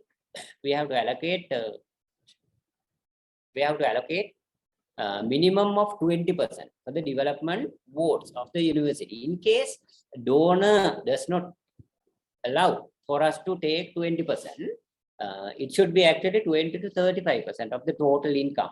Then when you prepare the budget estimates, you have to provide 20 to 35% of the total income. Minimum is 20% of the total income to the university development board, where you can, where the university can use it for some defined purposes, right?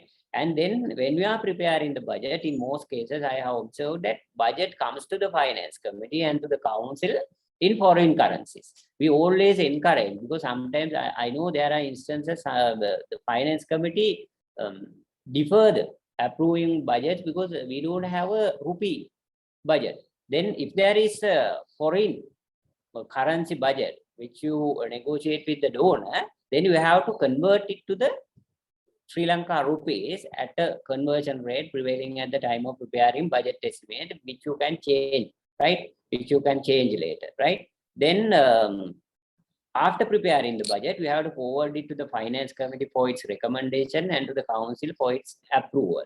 If there is a revision of budget estimates, again, you have to talk to the particular donor and obtain the donor's consent or the approval to change the budgetary, maybe to change within the allocation, or else maybe to revise the total amount.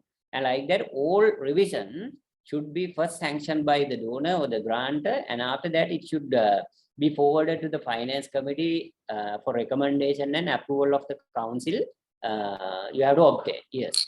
Then as far as this procurement of goods and services are concerned, this where you get some relaxation, because procurement guidelines of Sri Lanka clearly says, you can see here, I have taken the sentence itself.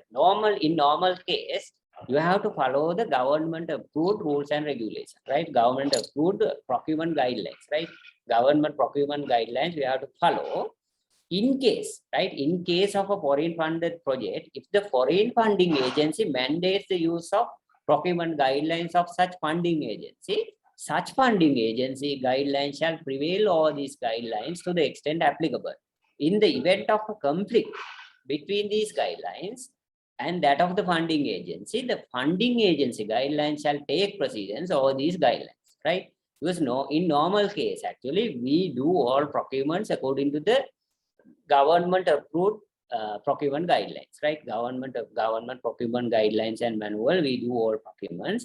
In case the donor mandates, right, to follow their rules and regulations or their guidelines in doing procurements, then our procurement guideline is superseded by the donor's guidelines, right? They are actually, for instance, if I take example like this, in government approved procurement guidelines, normally the vice chancellor can go for direct purchasing up to 100,000, right? As the head of the department, vice chancellor can give approval for a direct purchase only up to 100,000. If donor gives that ceiling up to, we'll say 500,000, then we are free to follow that, right? We are free to follow that. So there is no restriction on that.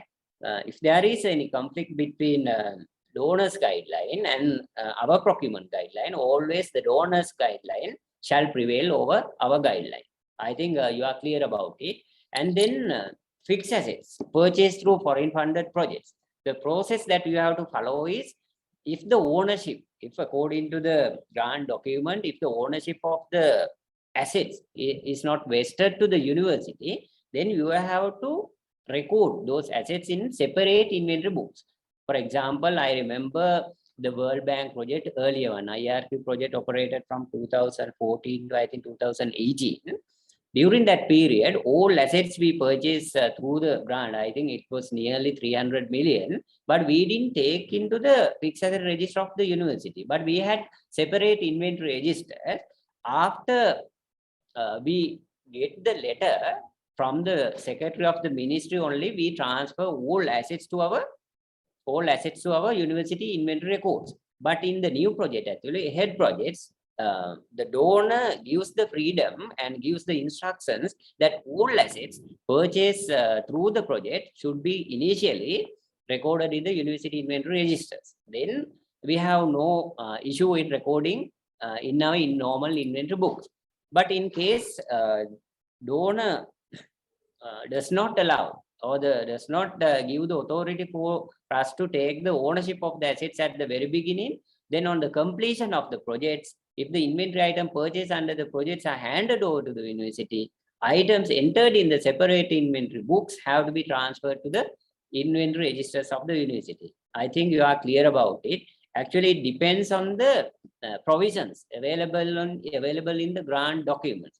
I know that in NRC, NSF grants, normally until the donor, NSF or NRC, inform us to transfer it to the university inventory books, normally we can't take it as our assets, because to record the assets under the university, we should have the ownership of the assets. So they are actually, we don't have the ownership, then we don't record it under our books. But even though you keep separate records, you have to conduct the annual board of survey and all other requirements are there. But thing is, we don't record it as an asset of the university in the normal asset books, right? Again, auditing of project accounts. Normally, all project accounts and transactions made through the project, particular project, is audited by the government auditors and internal auditors. And on top of that, sometimes I have seen that in most of the recent grant we received, there is a separate requirements that all project activities should be audited by an external auditor. And then we have to select an auditor and audit the accounts, and then we have to submit the report to the donor as a requirement that normally comes at the end of the project, not for the annual activities we conduct through the project funds, right? And then submission of progress reports, again, big burden for you all, actually. Most of the time, not in the recent actually, we are supposed to submit monthly physical and financial progress reports to the ministry and to the treasury, right, in the specified formats by the relevant authorities. And then on the completion of the report, completion of the project, again you have to prepare a report, and then you have to prepare a revised budget or the actual budget, and then you have to obtain the finance committee and the council approval for that. And completion report we have to forward to the ministry, because their auditors also check whether the projects implemented by the universities have been successfully completed, right? So those are the requirements, and any remaining balance at the end of the project we have to transfer to the donor, right? Any remaining balance we have to transfer the donor. Again, if you make a request to utilize that funds with the donor's consent, again, you can use it for some other purposes. But in normal case, actually, if any remaining balance, we have to forward to the donor and close the project. So those are the things that I want to highlight. So any issues that you have, we can discuss during question and answer session. So we are, ready to answer any of your questions. Actually, as the people who are behind this work all the time, we would like to clear whatever the doubt you have, and we expect you to transfer the knowledge that you gain here among all other academic staff members, because if you know the procedure that you have to follow, it will ease the process for us as well. Right. Thank you very much. So we will meet again in the question and answer session. Right. Now, I would like to invite Mr. Roshan Pradeep to deliver the presentation on student and staff mobility. Roshan, over to you. Right. So thank you again, Shamali. So let me start sharing my screen. Give me a moment, please. So now I hope you can see my screen, right? Yeah. Now can you see my screen? Yes. Okay, great. So so this is the second presentation that I'm going to do. So I'm going to discuss a little bit on management of staff and student mobilities.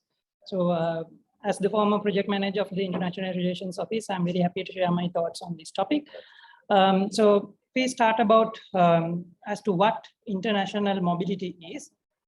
So this is actually where one institute sends the staff or the students to the other institutes, right? So the institute which sends these participants is known as the sending institute, right? And the other one who gains these participants is known as the receiving institute. Sometimes we have different vocabulary. I'm not going to elaborate on those things. Sometimes we call the receiving institute as the host institute also. So this will provide an opportunity for both staff and students to experience academic programs offered at another university. So this will help to achieve and expand the knowledge and the skills of the staff and the students in understanding global issues and perspectives. So always remember that mobility is a two-way process. Although I have put an arrow like this, it can be the other way around also, right? So where this institute can send students to the other institute. So always one institute will be at the receiving end, and the other university will be at the sending end. So when I talk about mobility, please remember that I'm referring to both staff mobility and student mobility, because this is a generalized presentation. And I'm considering both incoming and outgoing mobilities, because remember, incoming mobility to one institute is the outgoing mobility to the other, and vice versa. So forms of mobilities, you can broadly categorize it into two forms. That is the staff mobility right here and the student mobility. So staff is involved in co-teaching and co-researching activities, and they can come here for a very short period, a brief period of time, because staff members have their own responsibilities at their home institutions. So therefore the time they can spend on another institute is very less. But comparatively, the student mobilities are much longer. The students take roughly around sometime, if it is a short program, it's like 2 weeks to 1 month, or else it can be longer, such as 1 to 2 years. So the staff can also help us in receiving or giving training. So they can either come here to give a training, or they can come here to receive a training. And then another aspect is evaluating of theses, especially in joint programs, joint degree programs. The staff members are involved in evaluating theses, the defending theses. So that is also one form of mobility. Then the students can, of course, most probably and most primarily, they come here for learning activities and training activities and to do research. And other than that, the students can participate in activities, voluntary activities and internships. So remember that although I have categorized all these mobility forms into 6 groups, there are different ways of delivering mobility programs. There can be cases like summer schools. Then the students can participate in programs like in observatory training kind of activities. So the sky is the limit for mobility forms of delivering mobility programs. It can be field excursions and things like that as well. So it is not limited to a single type of activity. And when we talk of mobility, this is a bit different from overseas education, where, say, for example, where our students go completely to another university to follow their degree. In that case, it is different. The students do not participate at another institute while studying at that institute. So, for example, when we say if we go for a PhD abroad, that is a totally different form here. So here what I'm referring to is where the student studies at an institute for a particular period of time, and then he goes outside for a shorter duration and comes back. Then next we'll talk about how to manage mobilities. So the basis for mobility is always the agreement. As I mentioned in my earlier presentation, the focus on exchange agreements and confirmation from relevant bodies is important to accommodate staff and students. So here what we do is we look into the agreement and we see the different fields of study, whether it is an open MOU or whether it is restricted to separate fields. And then we see the number of students permissible and whether they can be accommodated at the particular semester. Some universities allow students to be accommodated only during the winter semester. They allow students to come during a single semester. So things like this, we share the information between the two institutions. So in this aspect, the officials of the two international relations officers at the two universities involved in the discussion. And we need to communicate to other relevant authorities as well. So when I say the relevant bodies or relevant authorities here, it also involves the faculties, because the International Relations Office doesn't know when we can bring the students. So if a request comes from another university, we always consult the relevant faculty to see whether they can accommodate the students, to share the information, the essential information like the semester start dates, when should they come here, the exam period, the type of exams and things like that. And in addition, we can think about others such as the courses, what courses are applicable or what courses the students can study, things like that. So the relevant applications and documents are communicated between the two universities. So this involves so many things: application procedures, course information, accommodation, so on and so forth. Then I haven't included it here. We need to talk about visa matters, insurance and acceptance certificates and things like that. So once the applications are being given, they are processed and the documents are checked and suitable candidates are selected. Now this has two aspects. Sometimes the university asks us to nominate the students, in which case we send this request to the faculty. Because the International Relations Office does not have a mandate in selecting students, we give that responsibility to the faculty.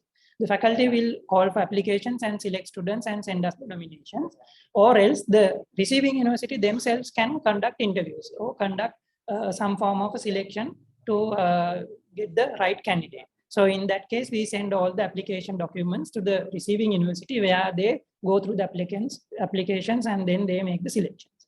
So both ways are possible. It depends on the particular mobility program and the universities involved. Then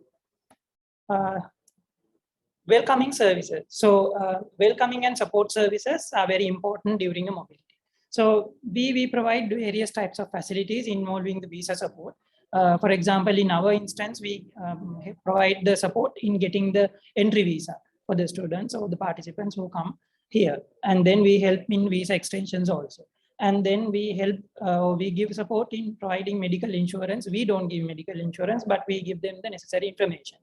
And then housing or residence permits if required, or we provide accommodation arrangements at the university, either at the guest house or at the hostel for students, guest house for if it is staff members. So we see what their preferences are. Sometimes they do not like to stay. If they don't like to stay at the university, then we provide information about the accommodation providers. But we are not going to force, or we are not going to say condition our participants here. We let the participants decide. What we do is we provide them with the necessary information.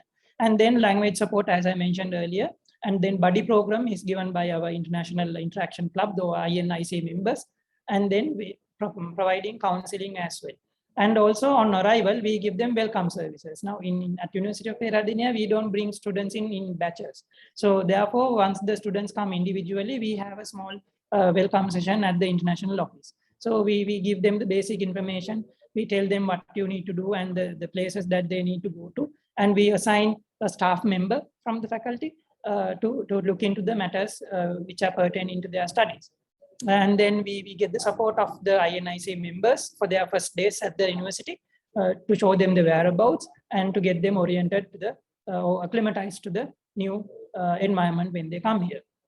And then other facilities, for example, like airport shuttle, that means airport pickup and drop, and then student health services, language workshops, and digital drop-ins for questions and support systems can be offered depending on the university and depending on the mobility program.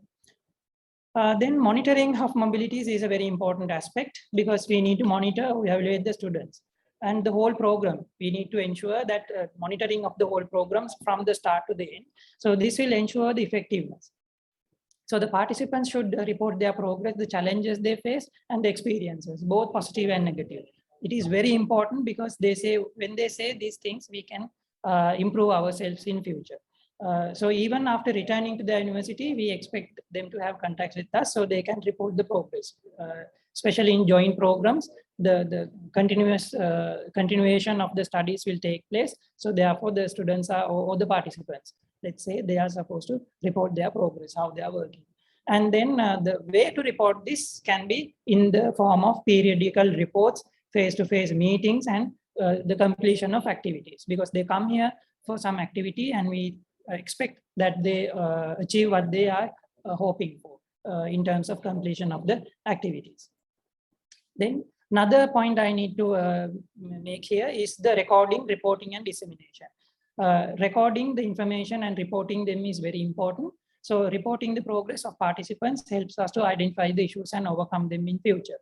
And then the feedback. This is another way of where we record. So feedback should be obtained from the participants after the mobility. So such information will be helpful in publicizing quality assurance and improvement of the services provided. Now at the International Relations Office, we have a form of, we do this in the in a manner by giving them a feedback form. So the participants of the mobility can fill up a feedback form.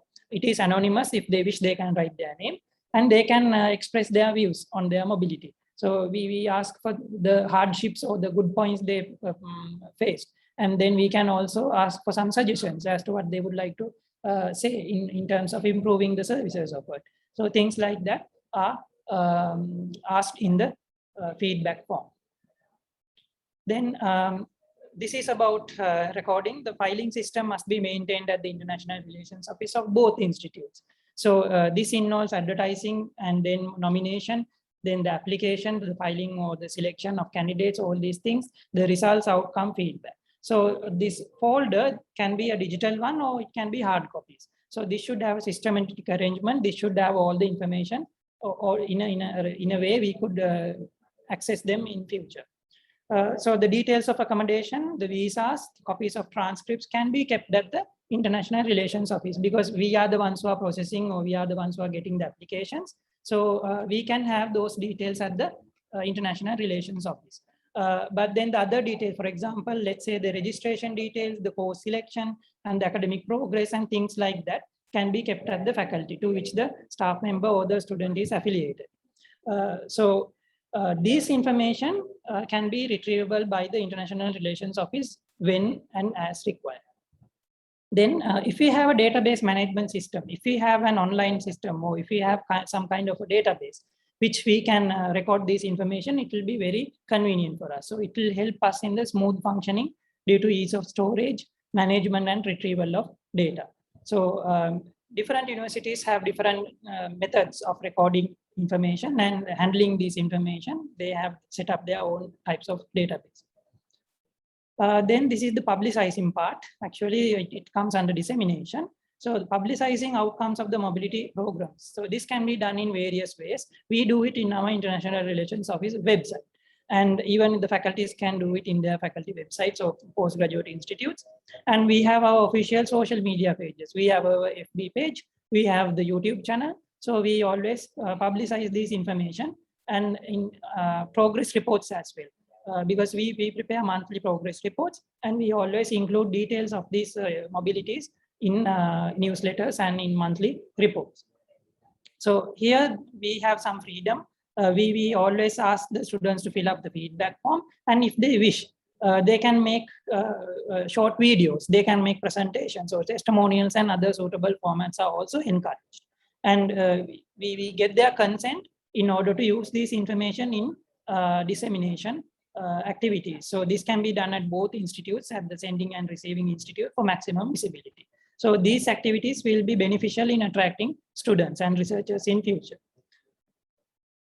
Then this is a very important fact about risk management.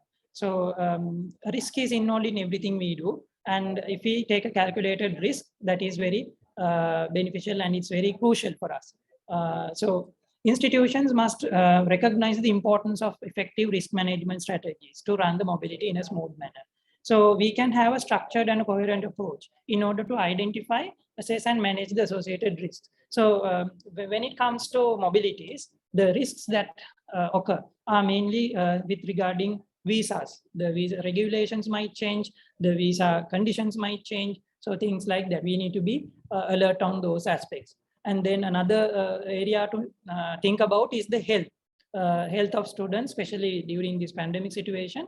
And even with or without the pandemic, assisting or looking at the health of the participants of the mobility is one area that we need to think about.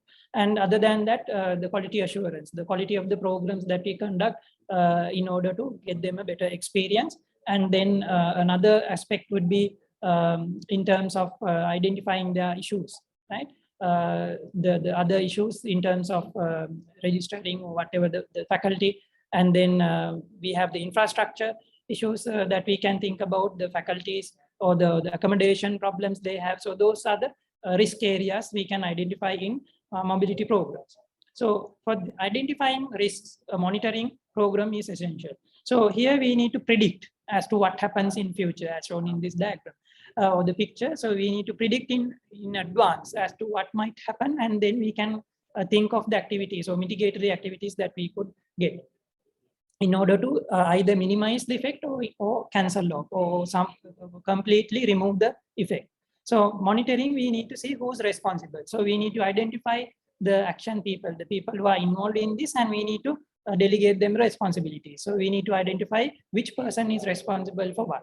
And then we should also think about how often should it be reviewed. So the risk areas we need to identify. Once we have identified, we need to assess the risk, and we need to see how many times or how often do we need to review those risk areas in order to manage them effectively. Then handling mobilities carefully. You know, mobilities involve people. So handling mobilities involve handling people. So good communication and maintenance of good rapport between the relevant officials is important. For example, this involved international relation officials, then people from the immigration authorities or relevant ministries, etc. So good communication right around between the relevant officials and the overseas institute, as I mentioned earlier, is very important. And all the issues must be handled in a professional manner. We need to think about these actions because since we are dealing with people from outside, we need to handle issues very professionally. Whatever the issue that comes up, we need to think as to who needs to be addressed or to whom shall we talk to and how can we solve this problem in a professional manner. And we need to avoid misunderstanding. For that, good contact or continuous contact is essential. Just because participants come into university for some program, we cannot forget them. So we need to continuously talk to them, maintain contact with them to see how they are feeling and to see what problems they have. And that also will help avoid misunderstanding. Especially there are some things known as culture shock. For example, when a participant of a mobility goes from one country or one culture to another country or to another culture that he or she is not familiar with, they can face a culture shock. For example, we see the major area of culture shock is in the food. So the people who come here or people, if we go outside, we might not be used to the food in those countries. We might not be used to the food there. We might not be used to the food cultures there. So those things are essential to consider. So the receiving university has a mandatory responsibility in here. So in giving prior information about the host country's cultures, customs, norms, do's and don'ts, regulations, etc. So we provide this information as International Relations Office for the receiving university. As the receiving university, we send this information. Then what can the mobility participants do? The mobility participants should show empathy, understand differences, and abide by the rules and the regulations of the country as well as the institute. So this is what we expect from the participants of the mobility. We expect that they should have continuous contact once they come here with the relevant staff members or with the relevant officials here, and to always communicate and to say what they feel. So these are the last two slides that I'm going to present. So students as a mode for students in the internationalization process. So students are the focal point in higher education. They are the recipients of the education that we give them. So the quality assurance in higher education also in one way it's looks into meeting the standards, meeting the set standards that they have in educational programs, but also in one way it involves targeting or looking at the student experience, because they are the final recipients. They are the ones who learn from here and go out to the society. And many internationalization activities involve students in them. So therefore, students will have definitely a key role to play in the internationalization activities in the university. So this is a picture of the International Interaction Club. That is the student body of the International Relations Office, INIC members. This, apart from this, we have the ISEC and other student representative bodies at various faculties. So they have a major part in the internationalization as well. So as I mentioned in my earlier presentation, internationalization goes to all levels, starting from the topmost level to the bottommost level, where that is the student. So how can students help, or how can they help in as drivers of internationalization?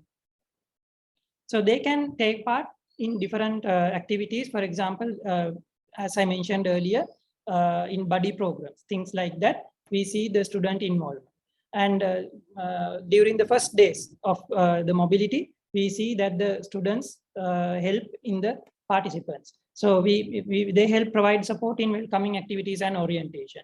And they can also help up with coping up the stress or balancing the physical and mental health of the participants of the mobility. And they provide various supportive actions. INIC, for example, they offer some language training as well for the first days of the participants of the mobility. And they can do various activities to share the culture, so that the participants of the mobility get a great understanding of the country or the culture that they are taking part or they are participating in. So they do various volunteering activities and organizing such activities. Of course, during with the COVID pandemic, it's difficult to go physically, but once this is over, we can expect the students to be active again. So this is one example where the ISEC members have organized this program called Hantana Fest, where they showcase the celebration of the New Year, Single and Tamil New Year here. So such activities can be done by the students. So students have a big role to play in internationalization. So with that, I would like to finish my presentation. So thank you so much for sharing your valuable time. And we hope we could meet up again in future. So before I stop sharing my screen, the day 2 of this presentation is coming up. I think Shamali will say more about it. So thank you again, and over to you, Shamali.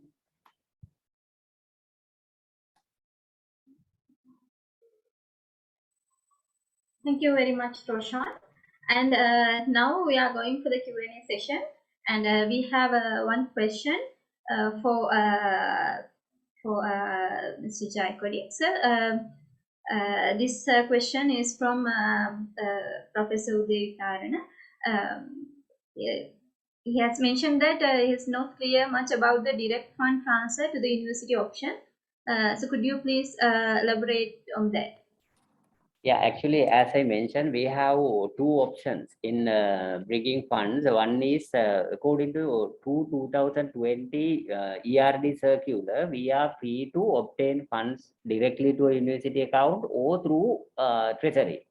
But in ERD letters, if they mention that money should come through DSD account or as treasury, then we have to follow that regulation.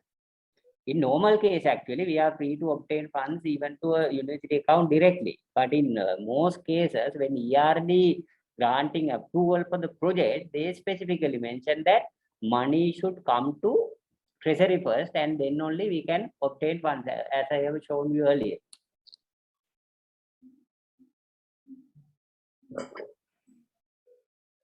Thank you very much, sir.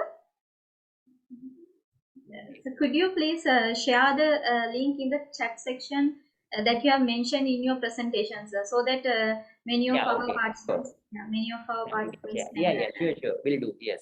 Thank you. And this question is for Mr. Roshan. Roshan, could you please explain that how we can attract more international students in terms of incoming students? I'm sorry, I didn't catch the question. How we can attract more students, more foreign students? More foreign students, in the sense, one way is we try to do this actually, right?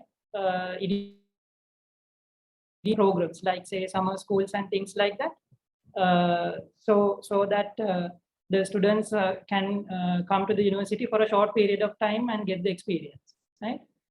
So such short-term activities can be done, but when it comes to long-term activities, we need to have a goal in mind to increase the number of foreign students.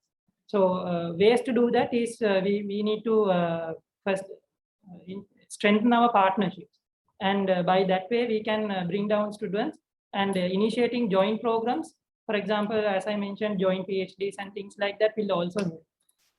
So these are some ways that we think which could increase the number of foreign students. And if we can go online, because some foreign universities, they with the COVID-19 pandemic especially, they have started going online.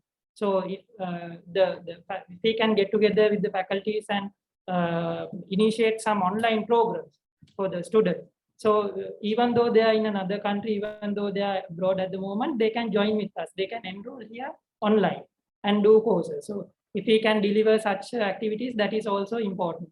So it will not be the same as the physical experience what they would get, but still again, I think that's a way to move forward. Okay. Thank you very much, Roshan. And one more question. How could we increase the competitiveness of the university when considering the student and staff mobility from the view of international perspective? I think Professor Shamin might be able to answer this question, sir. I think he's the best person to answer. I guess he has a better idea on this. Yeah, could you brief again, Shamali?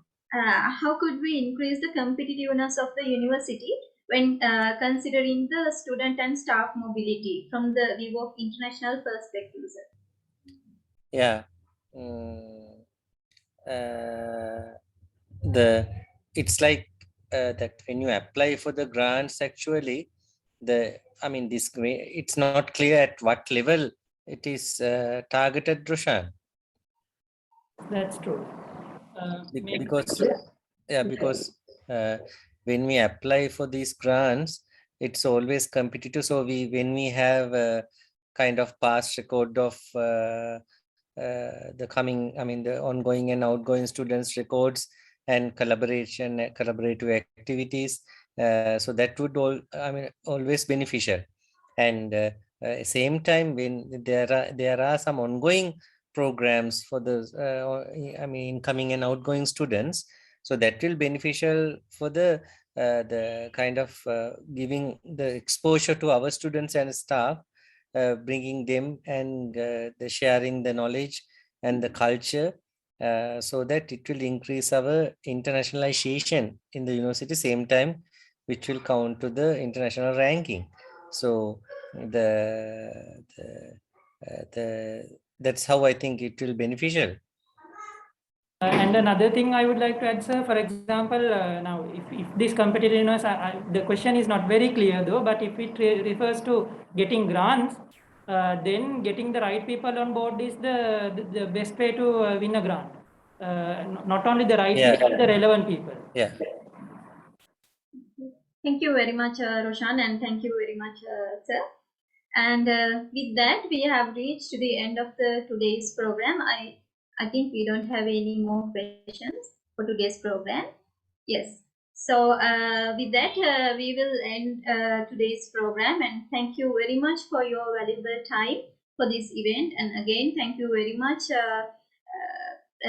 Professor Nimal Dharmasena, Professor Shamin Kinadasa, Mr. Roshan, and Mr. Jayapuri for participating and doing very valuable presentations and engaging in Q&A sessions in this webinar session.